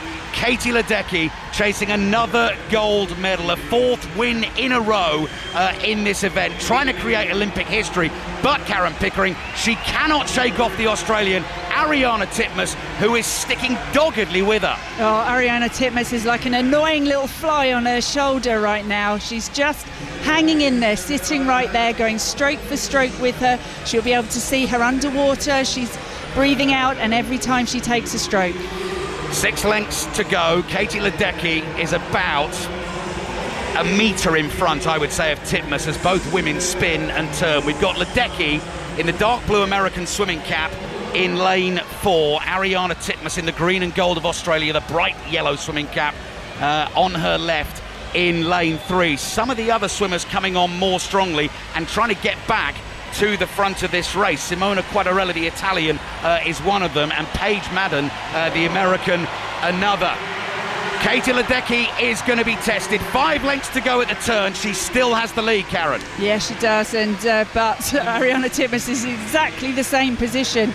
It's just like she is waiting to pounce on her in the closing stages of this race. But Katie Ledecky is no slouch. She has got some good pace on her, a good 200-metre swimmer, and she's taken this race on to try and break Ariarne a little bit and try and do some damage into that sprint finish that Ariarne Titmus could have. But it is hotting up for the other medals now. This is turning into an epic race, and the fans inside the La Défense Arena realise that as well. Excitement levels going up, noise levels are going up too. Ledecky a metre or so in front of Titmus, but Paige Madden, fellow American, is coming on strongly in the latter stages of this race.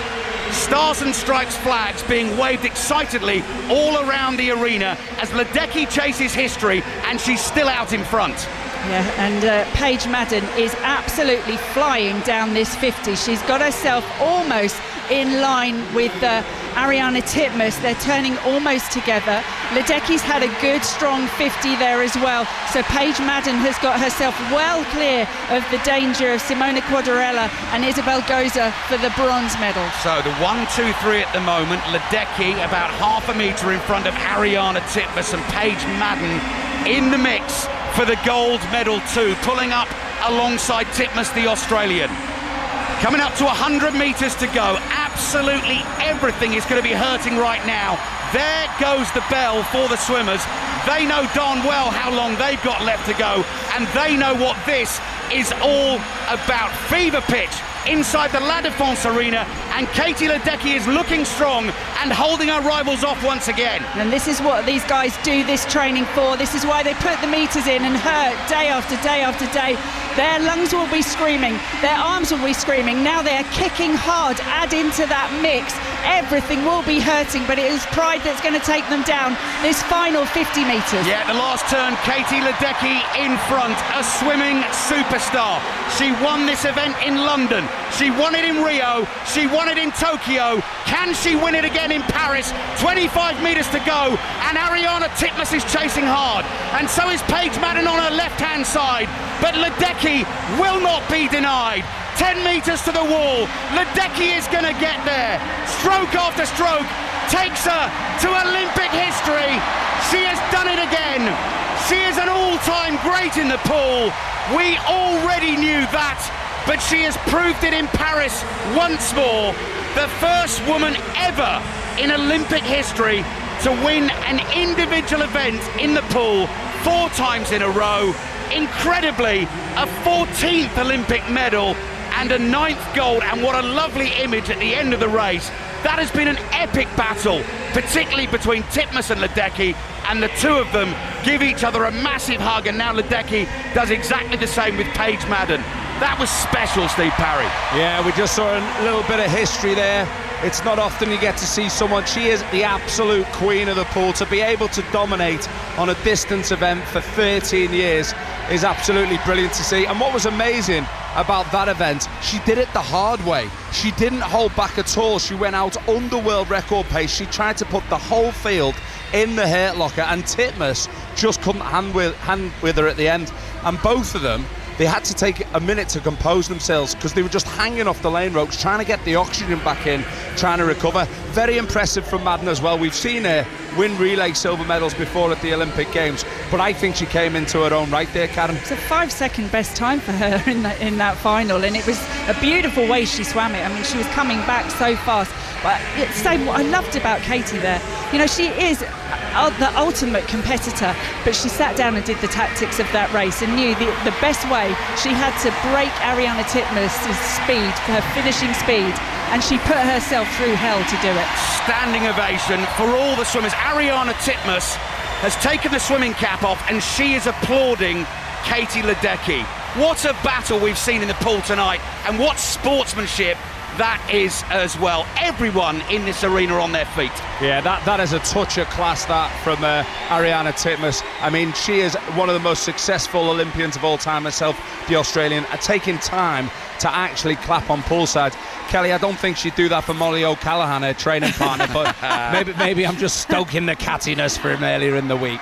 I think you are still very much building up that rivalry from the two Aussie swimmers, but Katie Ledecky, absolutely, Karen, not ready to relinquish her crown as Queen of the Pool just yet.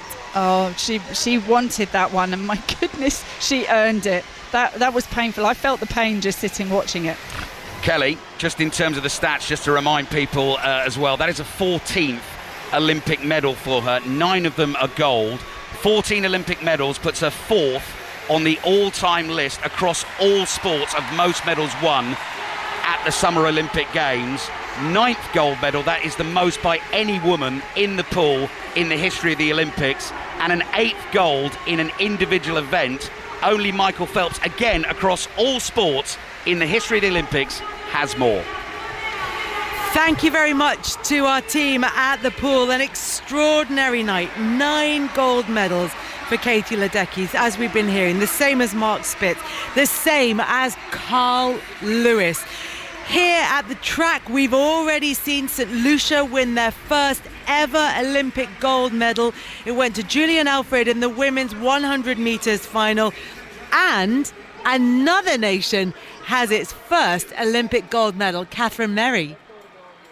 Well, isn't it? There's 184 countries taking part in track and field. That's the depth that we have. You mentioned Julian Alfred, the first ever Olympic medalist ever across all the sports. And in the women's triple jump, on the back straight, collapsing in a heap, crying, is Thea Lafond from Dominica. She has just won the women's triple jump with a national record of 15:02, and it's the first ever Olympic medal across any sport for Dominica, who has 72,000 as their population. So twice tonight, Kelly, history has been made for these smaller nations. So we've had 7 nations so far here in the athletics at Stade de France winning gold medals, and they include the likes of St. Lucia and Uganda and Ecuador and now Dominica. History's been made, and she's going to ring that bell very shortly with a big smile on her face. And quite rightly, she's taking a kind of lap of honour. She didn't even bother taking her last jump in the competition because her 15:02 national record in round 2 was enough to beat Shanika Ricketts of Jamaica and Jasmine Moore of the USA in 3rd. And she's now off, bouncing around like she's won an Olympic gold. Shall we say that? The rain has stopped just in time. The lights are flashing around the Stade de France. Another little piece of history on this second night of action. Absolutely incredible to see just how happy Thea Lafond is, but also how significant that victory is, Alison.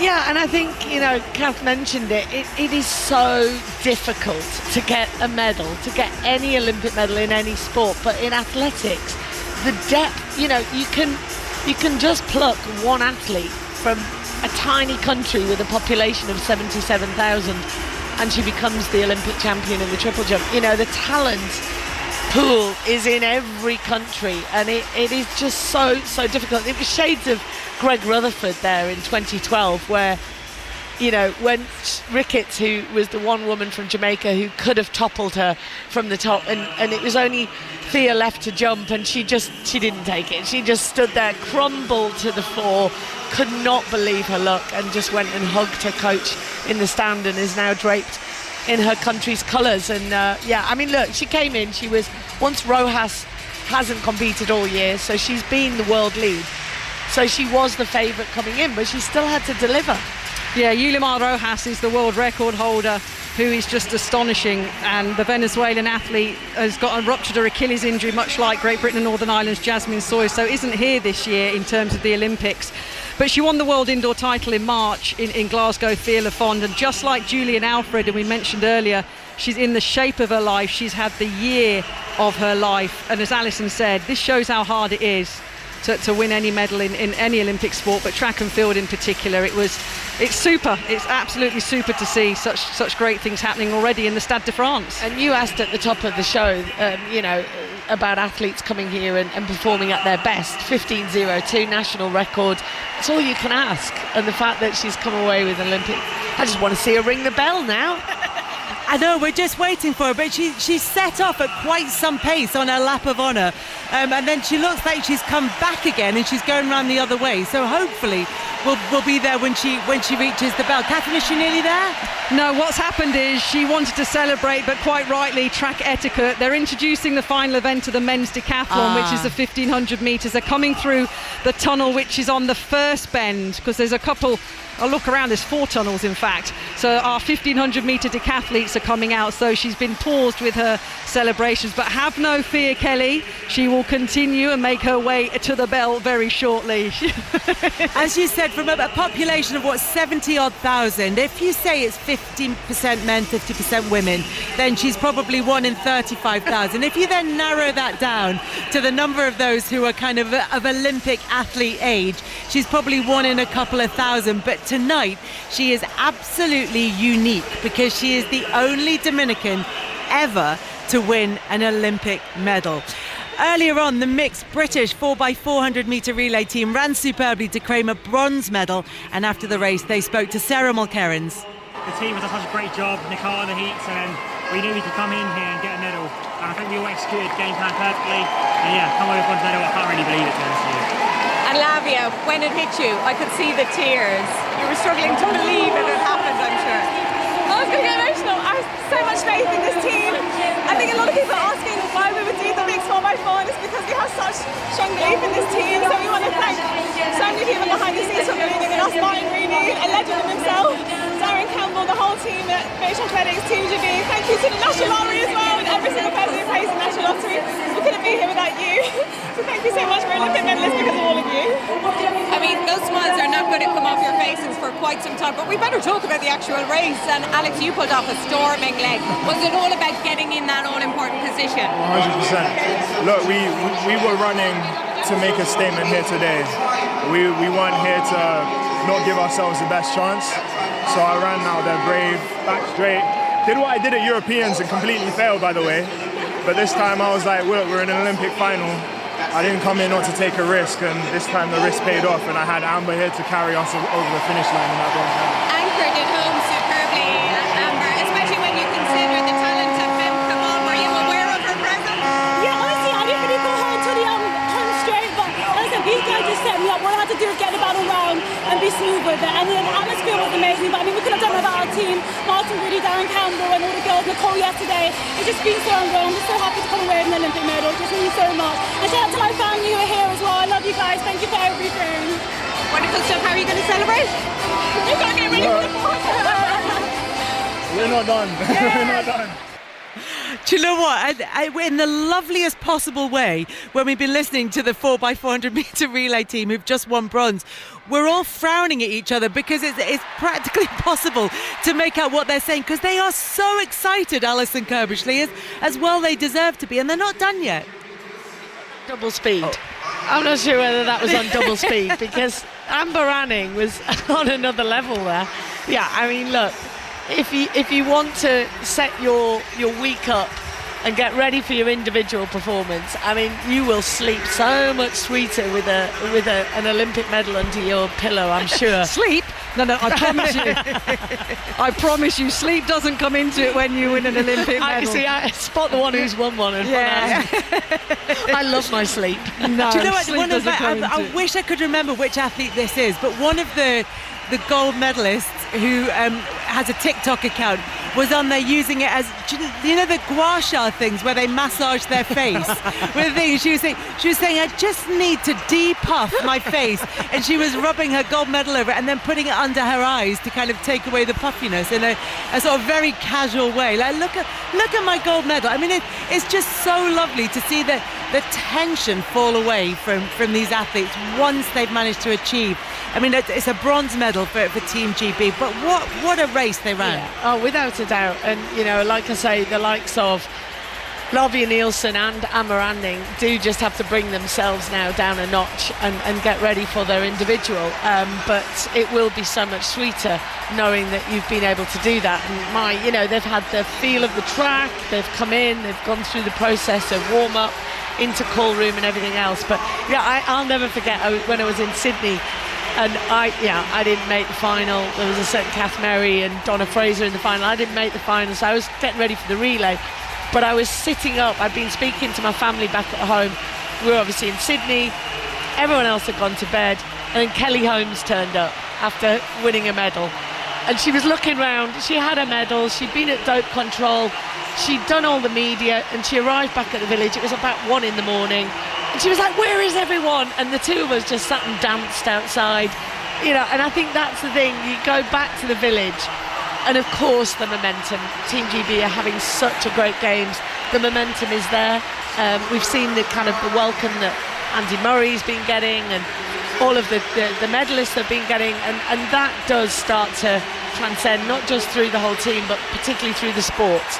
So that going back tonight after 2 days in the track, you know, day 3 of athletics, that will just be fantastic for the whole team back there, because we've got 1,500 boys will come out tomorrow night, semi-final. We've got Keely Hodgkinson as well. We'll all be thinking, you know, it's my time. And yeah, you just want a piece of it. Quick update on bell ringing. I'm tracking, obviously, Thea Lafond of Dominica. She's making her way very slowly round, Kelly, to the bell, still waving the flags along with the 2 other medalists in that women's triple jump. And she's there. She has just arrived and she'll shortly be ringing the bell. And I have to tell you that Thea Lafond is still doing press interviews. Our 2 women... Julian Alfred is still doing press interviews as well. Excuse me, yeah. Julian Alfred is still doing press interviews. Thea Lafond is just lapping everything up. And I have to do say as well, on the track at the moment, the final event of the night is the men's 1,500 metres in the decathlon. Marcus Ruth of Norway was leading overall with 8,113 points, just 16 points ahead of Leo Neubauer of Germany, with Lyndon Victor of Grenada in 3rd. And the reason why this event was last tonight, of course, Alison, is because a certain world record holder, Kevin Mayer, was due to be in this but had to withdraw from the decathlon through injury. Yeah, silver medalist Kevin Mayer in Tokyo last time around, but world record holder, the huge hopes of a nation. And it was so sad when we walked in yesterday morning. One of the first athletes that we saw was him walking around the stadium on his phone. And yeah, really, really sad. But yeah, we've just seen the decathletes as they now start, and we wait for these marks to see whether Marcus Ruth, but I think Neugebauer has done enough probably to get ahead of Marcus Ruth, who's not quite finished yet. And we wait to see the combined points. But as Kath said, with only 16 points, the great German, world leading coming into this, I think was very much hopeful that he could take the title. But Marcus Ruth is now hugging Scott Heim, who sadly would have been the hopes of the Norwegians, but he no-heighted in the pole vault, and that's agony. You know, you've given up there a chance, but he came here and he tried to help his teammate Ruth, and Ruth now looks up at the screen to wait for the results there, but it was Nicholas Cowell of Germany that headed home in the decathlon. He's going to be out of the medals, and we now wait to see if Ruth's done it. It's quite a strange moment inside the stadium, because while there will be knowledgeable athletics fans here, there are also people who've come for the spectacle of the Olympics. And as they cross the line in the 1,500 metres, it's not necessarily the winner who's the winner. And they're just waiting to find out exactly which way this one is about to fall. Yeah, the numbers will be crunched. You know, Carol Vorderman kind of number styly while they work out and combine those points from the time and then add it to the title. And it does look like potentially the Olympic gold medal has gone to Marcus Ruth of Norway. So that is a huge medal for the Norwegian athlete. They've got lots of hopes on the track, but that is a massive, massive medal for him. But I can't emphasise enough how disappointing it must be for the French organisers, for the French crowd, and for Kevin Mayer. When you organise a timetable around an athlete, because that's pressure, that's expectation. You know, Jess had it in London, you know, Jess Ennis-Hill and Mo Farah, and they were expected to win. It was a huge blow for the French, and Kevin Mayer was a 2-time Olympic silver medalist. He'll probably never get the chance again, definitely not in his backyard to do it.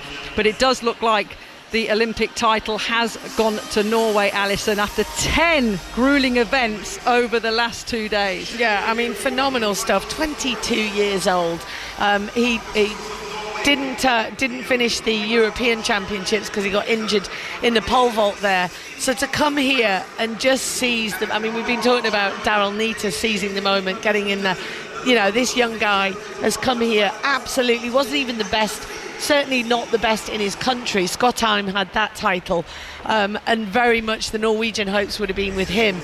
And then as soon as he did a no height in the pole vault, as did Damien Warner from Canada, the reigning champion, then now just hearing it, and if that's, I presume that's his, I'm going to say his mum, I don't know, but she looks like she's in tears. Oh, let's hope it's not his partner. Well, don't say that to me. No, look, mum and dad, there we go.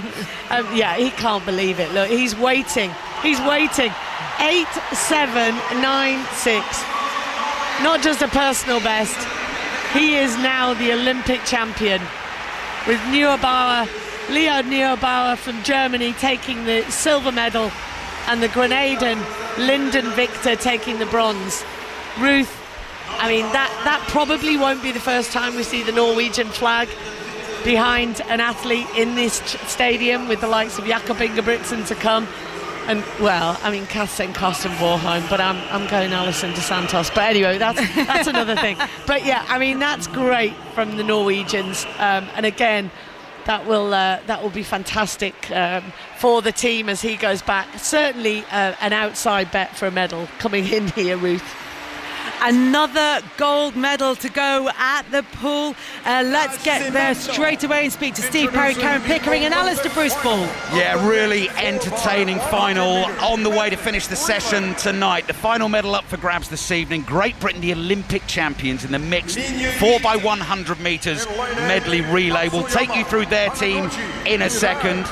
This is the event for swimmers. 100 metres of each stroke, 2 men and 2 women. Japan's team come out first. They're going to swim in lane 8. And the reaction the next team gets will tell you exactly who is walking out into the La Défense Arena. France have arrived. Léon Marchand, we saw him in the ready room. Steve Parry, he looked asleep. He was resting with his eyes shut, and then you spotted one of the Japanese swimmers came up to him and tried to say hello. I thought it was hilarious. He looked like he was, visualising exactly what time he wanted to do.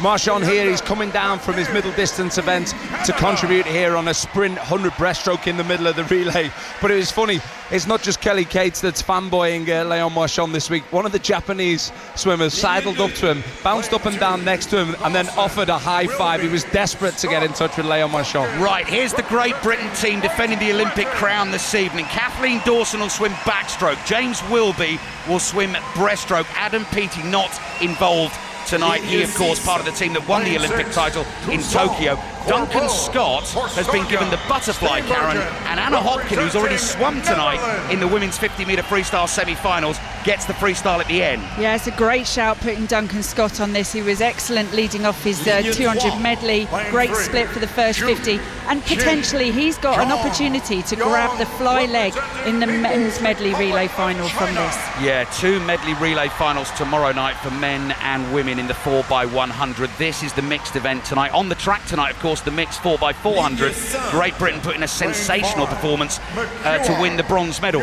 Now, Steve, in terms of the way this race is set up, 4 teams I notice are going man, man, woman, woman.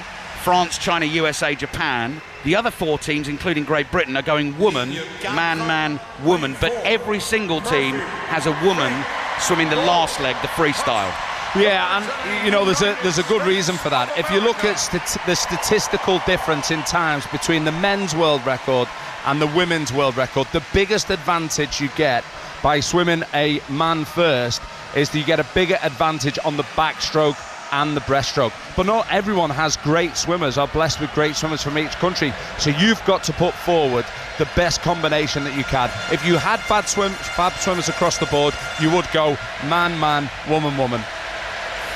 Brilliant to have France involved in the final. That really has ratcheted up the atmosphere tonight. Who are you tipping then? Come on, let's all have a guess who's going to win this. Steve, you go first. Well, I think America are in a little bit of crisis here. They're being beaten in the meet by Australia, but I am going to back America because of their strength and depth in this. I'm going to go with Australia. I think their weakness is the breaststroke leg, but I think they're so strong with Molly O'Callaghan on the anchor. I'm going lane 1 France, outside smoker. I don't know what the French translation of outside smoker is. I'm sure they're not going to do it. But come on, we've got to back them tonight. Great Britain in lane 2, we've got to back them too. This should be good fun. This is quite tricky to commentate on, isn't it? I've never done this before. Yeah, good luck, guys. I'm gonna get the popcorn out and just listen away. Kath did a great job at the track, so let's see what you guys are like. Yeah, and I've really enjoyed listening to the athletics tonight with Kath Merry and Alison Kirbishley. Kelly Cates presenting from the Stade de France tonight. We're at the La Défense Arena, swimmers in the water. Backstroke first up, that's Kathleen Dawson for GB in lane 2. France in 1, GB in 2, China in 3, USA in 4, Australia 5, Netherlands 6, Canada 7, Japan in 8. Take your marks. The gun goes and we are underway. Listen to the atmosphere already. Kathleen Dawson emerges just before the 15 metres. The 4 men on the backstroke here, powering away over in lane 1. Johan and Doy Brouard going strongly for France. And then, of course, Karen, he will hand over to Léon Marchand. And this whole place is going to go nuts. Yeah, it's going to go crazy very soon. But 2 races going on this first 100 metres backstroke. And it's really tough for the women because they have to hold their nerve, knowing they're a long way back. But Kaylee McKeown at this point knows she's just got to hang in here in this race and not give the USA too much. China and USA out in front at the moment. Swimming for the USA, that is Ryan Murphy. France very near the front of the race as well. Léon Marchand getting ready to go in lane 1. You'll get an explosion of noise as soon as he enters the water. There he goes, and there's the roar for Léon Marchand. Now the LAs are on the way as he makes his strokes. His head pops up, and here we go. So at the front of the race at the moment, we have the USA in lane 4, China in lane 3, Léon Marchand, and pretty much the whole of France roaring him on in lane 1. Yeah, it's all male swimmers in the water now, so it's not going to be a massive move and change in the positions. This is the racing amongst themselves, very, very close between China and the USA. They are stroke for stroke. Great Britain, the Olympic champions, way back. That is James Wilby in the water at the moment doing the breaststroke. USA just in front.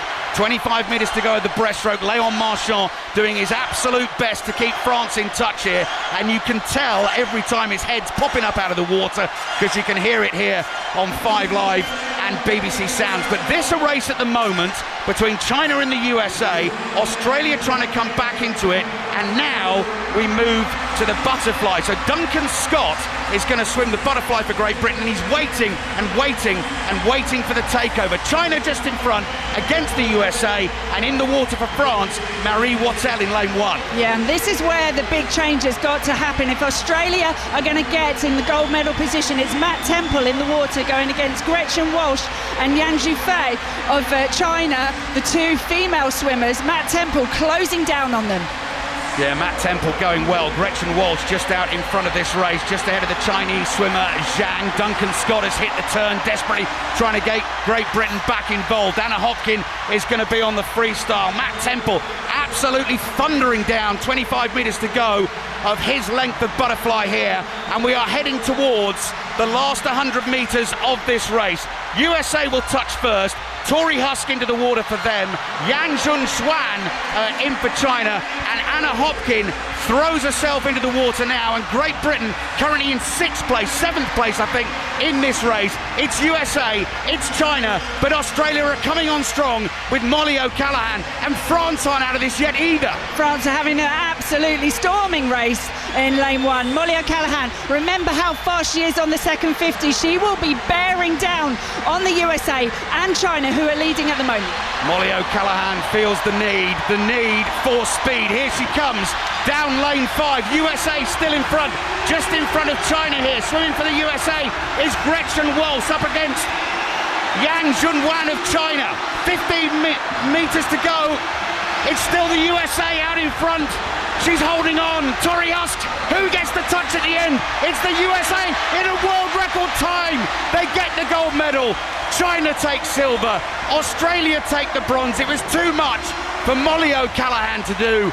and Great Britain, the Olympic champions, eventually come in 7th place. What a fabulous race. China under the world record as well then. I know, it was absolutely brilliant that. You know, I wasn't into these mixed races at all when they were first brought in. It's actually the best event on the programme. It is absolute chaos personified. And, you know, I, for all my money, thought that America were going to walk away with that. But what a meet China are having here. And they gave absolutely everything there. On Australia, Molly O'Callaghan, she was coming like a freight train down that last 50. Brilliant race. France just edged out of the medals in 4th. Great Britain finished in 7th place, and Steve Parry got it right. USA win the gold. But hold your breath. It's under review. We've had one of these already this evening, so everyone has to wait. Not one swimmer has moved the muscle at the end of the pool because they're waiting to see, is it them that's disqualified or is it another team? So more drama building in the La Défense arena at the moment. USA crowned Olympic champions in the mixed 4x100 metre medley relay, but the result at the moment under review. And last time that happened this evening, you were given pictures of the part that was under review. Are you getting any hints at the moment? No, we've got nothing at the moment. Although it looks like it has just been ratified. Yeah, so nothing has changed, Kelly. USA take the gold medal, China with the silver. That was so tight at the end, and Australia with the bronze. Kelly, the pool's quickening up. We've had our second world record of the week. Well, do you know what, Steve Parry, with all your conspiracy theories about this slow pool, the fact that it's too shallow and maybe a little bit too long, and I heard you explaining about the blowers earlier on when you were talking to Tony Livesey, all of that, and you end up with world records.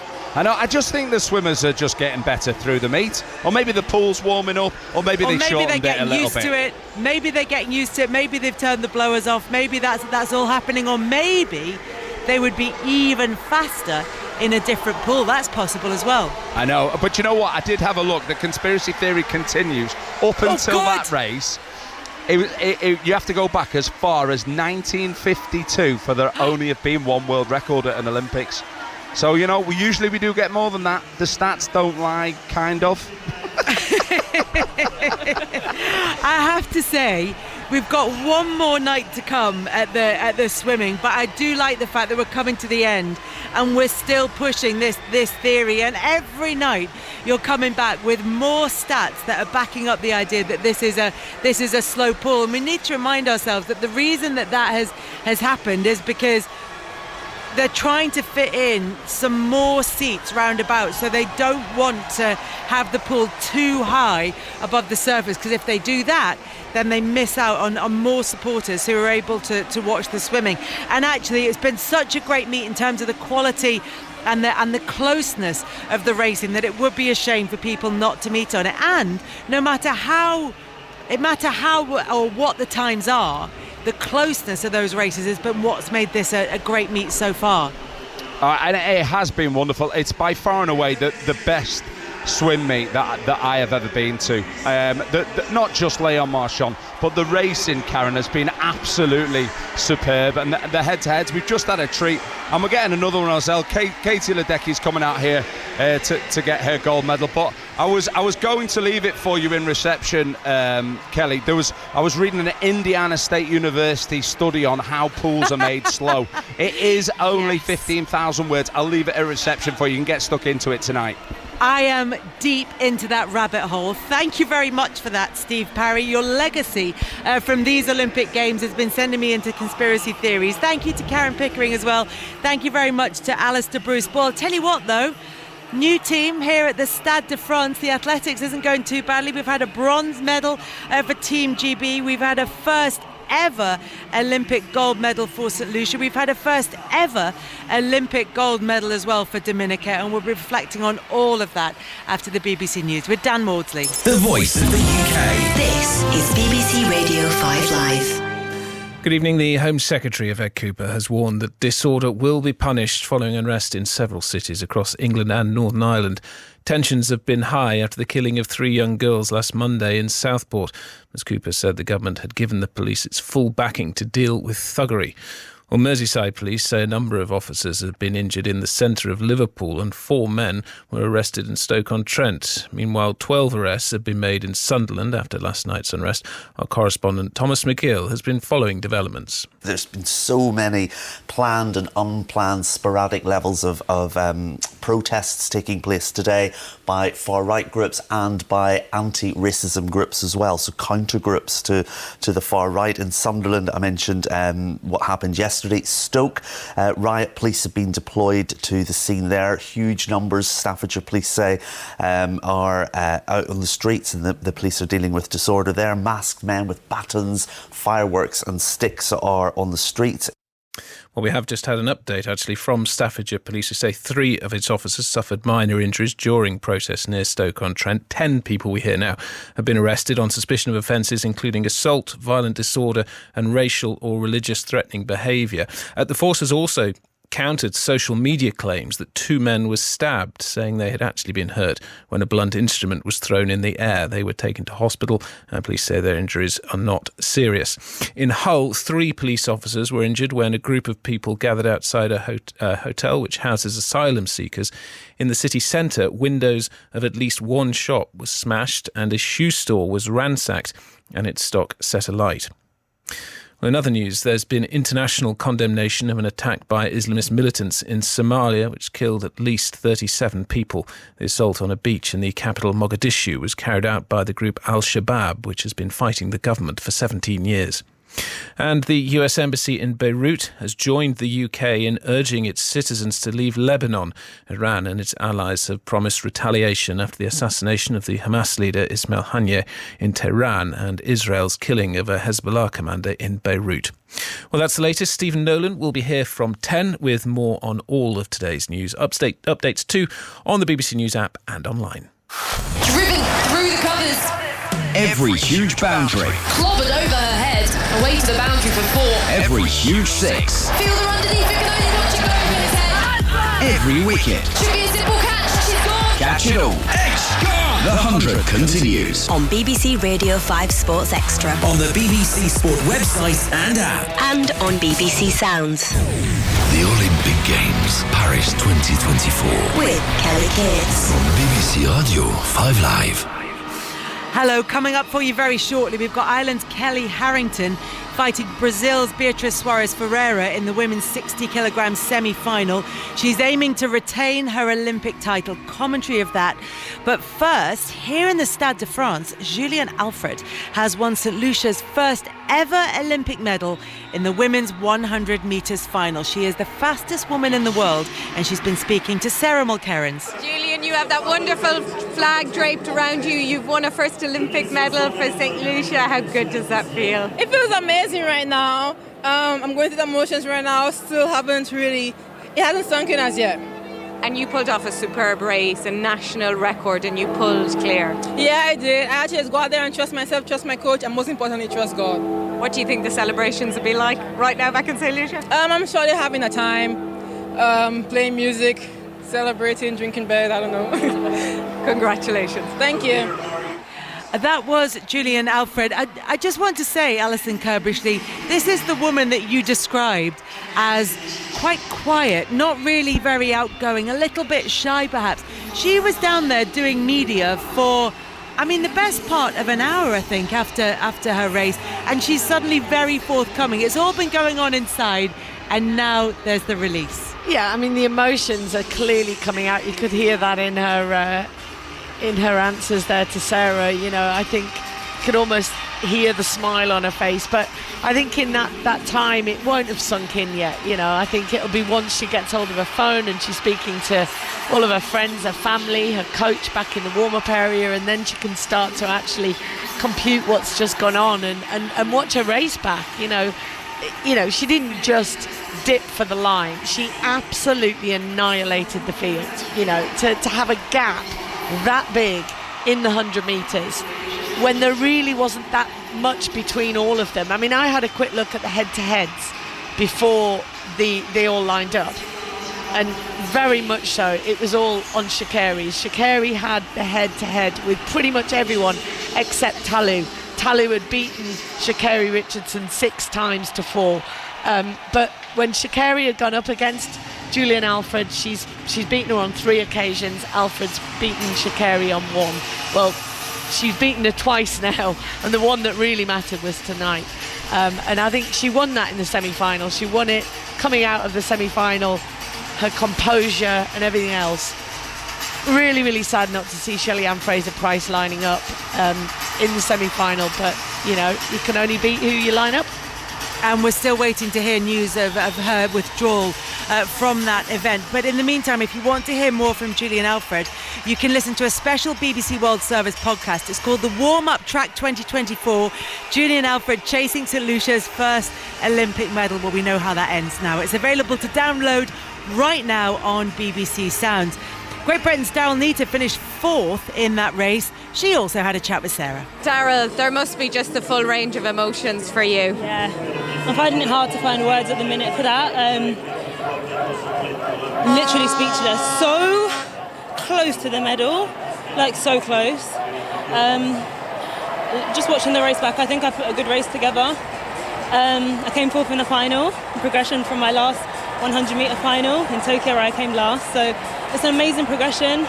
I can only bring this fire that I have into the 200s because I'm there.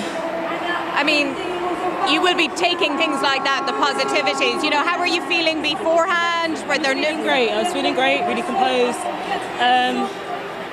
Yeah. Lost what I was at the minute, but I'm healthy and I've got the 200 to contest in. I was really close to that medal and I really wanted that medal. But I still think 4th in an Olympic final is something to be proud of. That was Daryl Neita ending by saying that 4th is something to be proud of. She did want the medal, and 4th is the hardest place to finish. But what did you think of the race that she ran, Catherine Merrick? I think she summed it up pretty well. She didn't do much wrong.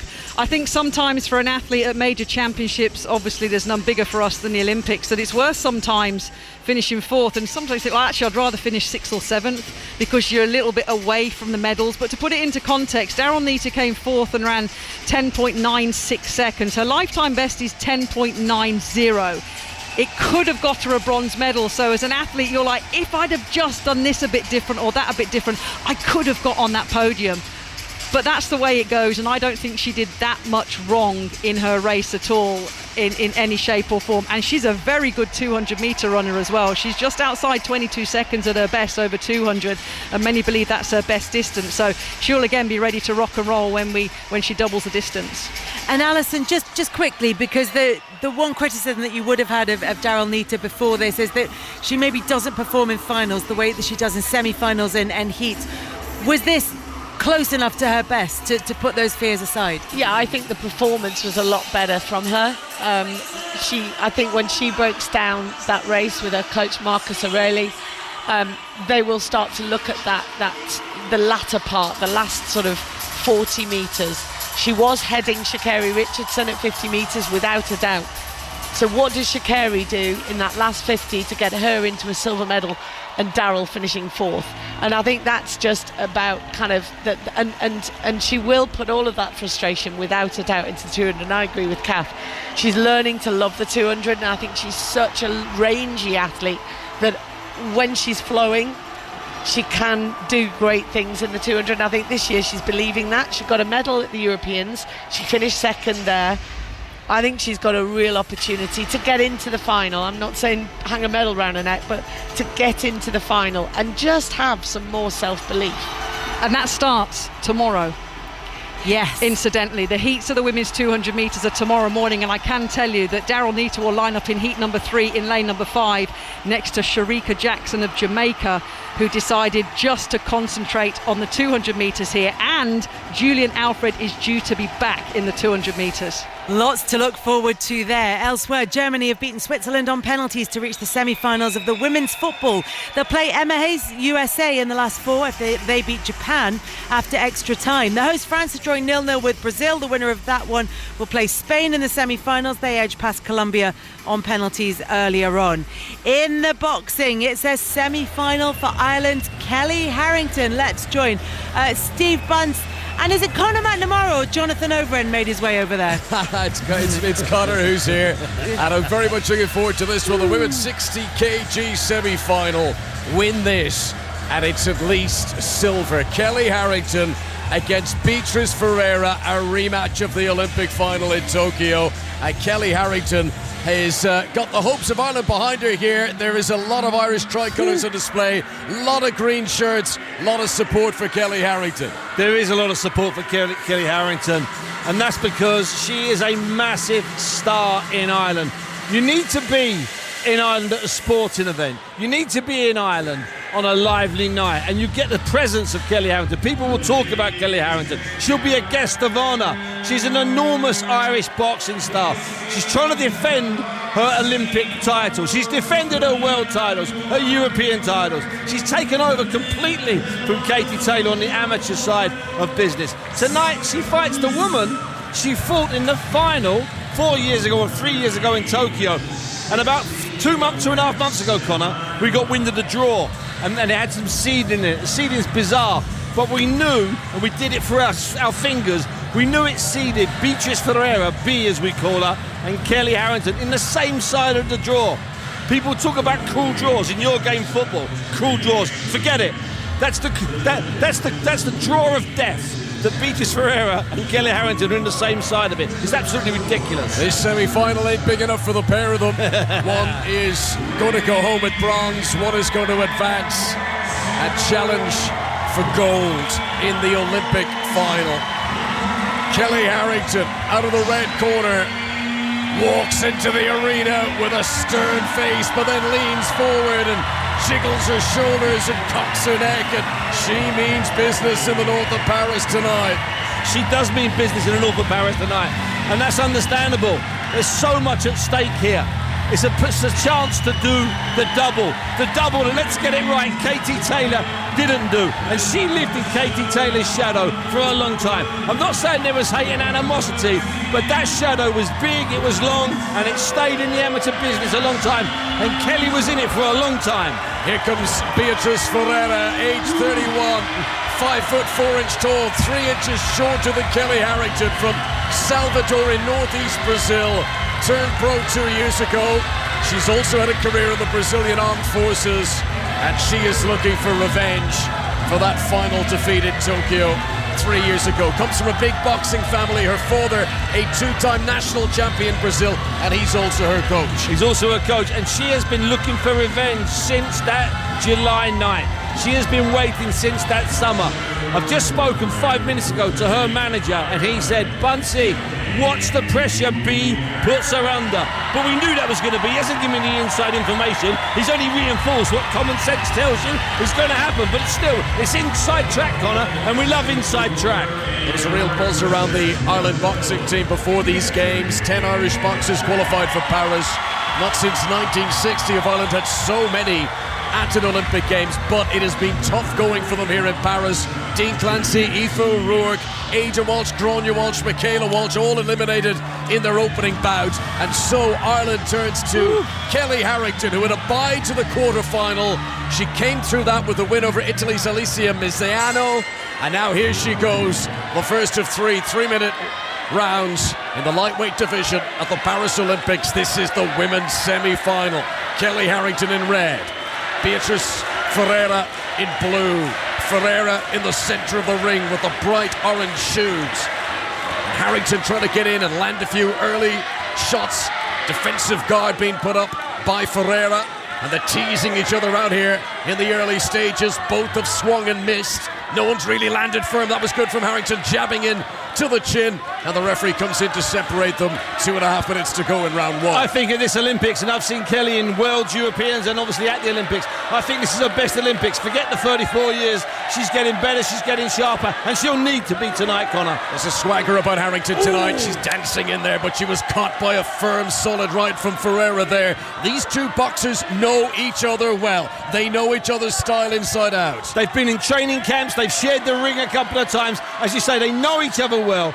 Nothing either of them can do will surprise the other. The winner tonight will have to perform out of her skin. Harrington caught by a left, but she beamed a bright smile to show it didn't bother, and she's retaliated with a firmly struck right of her own. Ferreira connects, and Harrington just retreats back up against the ropes, left-hand side of the ring as we look down. 1 minute 30 seconds remaining in round one of this semi-final, and Kelly Harrington, the reigning Olympic champion, looking to make it back-to-back goals in the ring for Ireland. Solid left again from Harrington to the head of the Brazilian, but Ferreira is looking fresh in there, dancing up on her toes. This is such high quality. We saw Harrington deliver a right uppercut. We saw Ferreira show a left and throw a right hand. This is the highest quality. 2 Olympic finalists. One of them's a world professional champion, fighting here in a semi-final at 20 past 10 at night. It's a privilege for every single person in this arena. Yes, the schedule tonight is running a bit late, but no one wants to go home early. Kelly Harrington against Beatriz Ferreira. Ferreira, who's already beaten opponents from the USA and the Netherlands here at Paris, into the final minute of round one, and you can hear the ole-oles from the Ireland fans as the referee comes in, has a quick word with Harrington, and they go at it again with 40 seconds to go. Every single punch both of them are throwing, they are thinking about. Everything is calculated. This is a fight that could be decided by 4 or 5 punches. I think this is a brilliant round, Good combination again from Ferreira. Good response from Harrington. Classy fighters going at it here. Connection with the left from Harrington. Then she steps away. Good solid left in retaliation from Ferreira, who is landing a lot of punches in this first round. 15 seconds to go at the North Paris Arena. Harrington with work to do to impress the judges. There's the hammer. The final 10 seconds now. Harrington connects with a solid left. Just bashed off the ear of the opponent. Will that count? There goes the bell. End of round one. That's a serious boxing round in Paris. What a round of boxing. It's 4-1. 4-1 to Kelly Harrington, and I completely agree with that. I can't disagree with that. I thought she was just a little bit cleaner. So that's 4 of the judges have given that first round to Kelly Harrington. This is 5 Live for the BBC in the boxing arena at Paris 2024. It's already been a good day for the Irish at Paris. Rhys McClenaghan became the Team Ireland 3rd gold medal winner of the gymnastics at the Bercy Arena earlier on today. We are watching Kelly Harrington, who has taken over the mantle of being the golden girl of Irish Olympic boxing from Katie Taylor. Can she do what Taylor didn't? Can she win back-to-back golds at the Olympics? In the short history of women's Olympic boxing, only 2 fighters have ever retained their golds. Nicola Adams, of course, and the American Clarissa Shields. Here we go, the start of round 2, and Harrington already leading on the judges' scorecard, so Ferreira has got some work to do. She has got some work to do, but of course what you can't do with Harrington is just go crazy. You've got to do what she's doing now. Get close, get your leg inside her leg and let your punches go. Harrington, tough as teak, and even when the punches comes in down on the body, it doesn't seem to take the wind out of her. She responds so effortlessly, and Ferreira's throwing everything at it here, but can she cause the damage that would upset the Irishwoman? Kelly Harrington from Dublin just steps to the left side of the ring as we look down. Swinging glove of a left from Ferreira swooshes over her head. Harrington gets in close, leans her shoulder towards the chin of the opponent. They separate again, eyeball to eyeball. 2 minutes 10 seconds to go in round 2. Harrington's ability to stay calm when she's got Beatrice the Beast on her chest, throwing shots, using her elbow, using her head, is unbelievable. She's built from something different, Connor. She's created from different stone. Kelly Harrington, her 2nd appearance in the ring at these Olympics. She really wants the 3rd, because that would be the final. Even if she loses this, it's silver. That's a good connection from Ferreira. That will have impressed the judges. Harrington takes a step back, just shakes her head a little bit, goes to work down low, then receives a few back into that area as well. They step away. Harrington, left-right combination. Response from Ferreira. Neither are blinking in this staring match at the moment. And neither of them are taking a backward step. They're standing still. And if Harrington does go back, it's to give herself a bit of space to bring the shots in. Every time Harrington lands, Beatrice tries to land too. Not always landing, but that's their plan. Yeah, Beatrice did land a big hit there, and there was celebrations in the Brazilian corner. 1 minute, 10 seconds to go in round two. Both boxers staring at each other. There's so few feints here. It's all attack, attack. With just over a minute to go. Into a clinch this time. Referee comes over and hovers close. Sees can they separate themselves. A shake of the head from Harrington. Referee has a word with the Brazilian fighter as he does step in. Every single round, every single second of this round. Once we started in round one, really, that was like round 4. This is like round 5 of the ongoing battle between Kelly Harrington and Beatrice Ferreira. 40 seconds to go in round 2. Kelly Harrington, who has won the opening round split decision on the judges' scorecard, gets in close, gets the work done, and gets away again before she can be struck. This is where Harrington's experience will come in now. 34 years of age. She's done it all in the ring, and the referee has a word with the Brazilian again, and Ferreira's got to be careful now. She's got to be careful. She doesn't pick a warning up for pushing and tugging and trying to work her hands free. Harrington's doing the right thing. She's trying to tie Beatrice up. The hands are flowing from both of them. The combination work, the power, the speed, the accuracy. Sheer weight of numbers of punches coming in from Ferreira. Harrington is avoiding a lot of them, but many are sticking. That's a good reach from Harrington, who does have a height advantage. The bell for the end of round 2. Both celebrate as they make their way back to the corner. We might have just seen the finest round. Let's have a look. Oh, no, this is really interesting. This is really interesting here. It's 3-2 to Beatrice, but it means that two of the 5 judges have to score the fight even. 2 of them favour Kelly. 1 of them favours Beatrice. It is unbelievably poised. I was just saying, and this is a bold statement, but I've seen all of the good fights. London 2012, Rio, and obviously Tokyo. We might have witnessed there the best round of women's boxing inside the Olympic movement.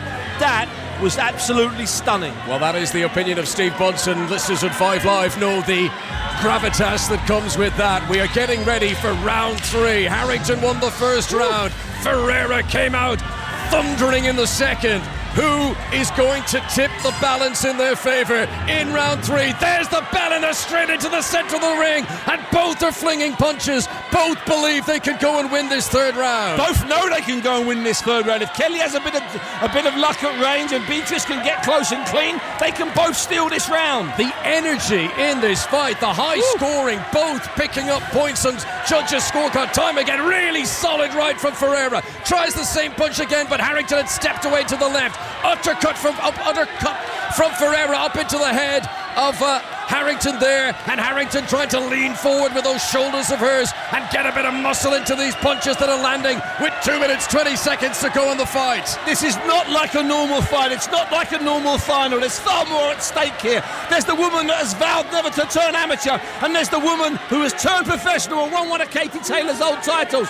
This is the old and the new fighting each other over 3 minutes in Paris. 2 minutes to go in this women's lightweight semi-final of the Paris Olympics, and Harrington, who lost in the ring in April at the European Championships, that's been her only defeat since 2021. It was an unbeaten run of 23 bouts. That's the quality she possesses. Connects with a solid right to Ferreira, and the referee steps in again, and I think they just wanted to just give them a moment there with 1 minute and 30 seconds to go. This is a blink and you'll miss it bout. It's been action all the way. Ferreira gets in and lands another punch, and the Brazilian corner are urging her to keep this up. Because they know the big loose shots, those are the ones that catch the eye of 5 judges.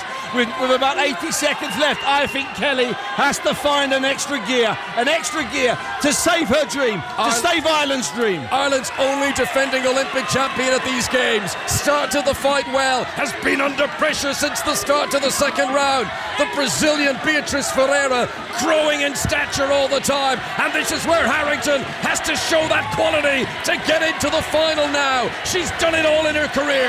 European champion, world champion, Olympic champion. This is where the class is needed now. This is unbelievable from Kelly Harrington. She's just had 20 seconds, the best 20 seconds of her life, at a time when she was just getting overpowered. Absolute quality, absolute class. 40 seconds left. You said it, Steve. She needed to step up a gear. That has happened. She's stepped in the clutch and she's moved the gear stick up into a higher groove. And with 30 seconds remaining in this final round, Kelly Harrington is trying to ascertain a dominance once again. Ferreira's given this everything. Stoops down on her knees to spin away from a punch. Harrington connects with another left, and the Irish in the crowd are loving this. They believe she's doing enough with 10 seconds to go. Hey, don't worry, the English in the crowd are loving this as well. Let me explain something to you. What Kelly did there was brilliant. She found a bit of space. She scored cleanly. What a fight. What a privilege to be here ringside. Here comes the bell and a standing ovation around the boxing arena for both fighters there. They've given it everything. Two quality contenders. They embrace in a hug at the end, which is lovely to see too. Harrington won the first round, Ferreira won the second, and the third was helter-skelter. It's all down to the judges now. In the third, I thought Beatrice had a really fabulous minute and a bit. And then just when I warned, she changed gears, Kelly Harrington. She found combinations short. She found combinations long. She landed with beautiful punches. She seemed to catch Beatrice flat-footed 5 or 6 times. It was absolutely brilliant. And I believe Kelly Harrington has taken it with that last 40 or 50 seconds. However, it's that close, nobody can scream. We're seeing action replays, slow motions of some of the shots that were connected there, and remarkable really, given how many firm hits that both were able to land, how nobody took a step back at any moment. You know, there was a bravery on display from two fighters who believe they deserve to be in the final. Only one can go through. Will it be Harrington in the red corner or Ferreira in the blue? Here's the decision.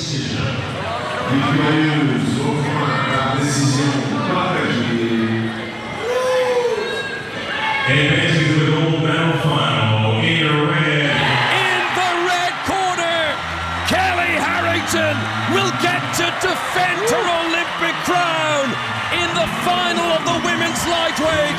She has beaten Beatriz Ferreira, and at 34 years of age, she has a chance to go on and become one of the greats of women's Olympic boxing. She falls to her knees. Look at what it means. She was a masterclass in the first round, a masterclass in the second, and then she went beyond the masterclass. In the last minute of that third round, she showed why she is the best female boxer in the world at the moment. She showed why she is one of the greatest Olympic boxers at the moment. And you know what? I'd say this. Katie Taylor's untouchable, we've said, for 12 or 15 years. Well, I give you Kelly Harrington. That was an absolute masterclass. One of the finest fights I've ever seen at an Olympic Games. To go to an Olympic final, you've got to be beyond elite level. You've got to be the best of the best. And make no mistake, Kelly Harrington was asked all sorts of questions in that bout. Ferreira brilliant in the second round, and for the first half of the third round, you can make a very strong case to say the Brazilian was going through. But then a big push was needed, and Harrington dug deep into her soul to find what was needed. And that's what the greatest fighters do.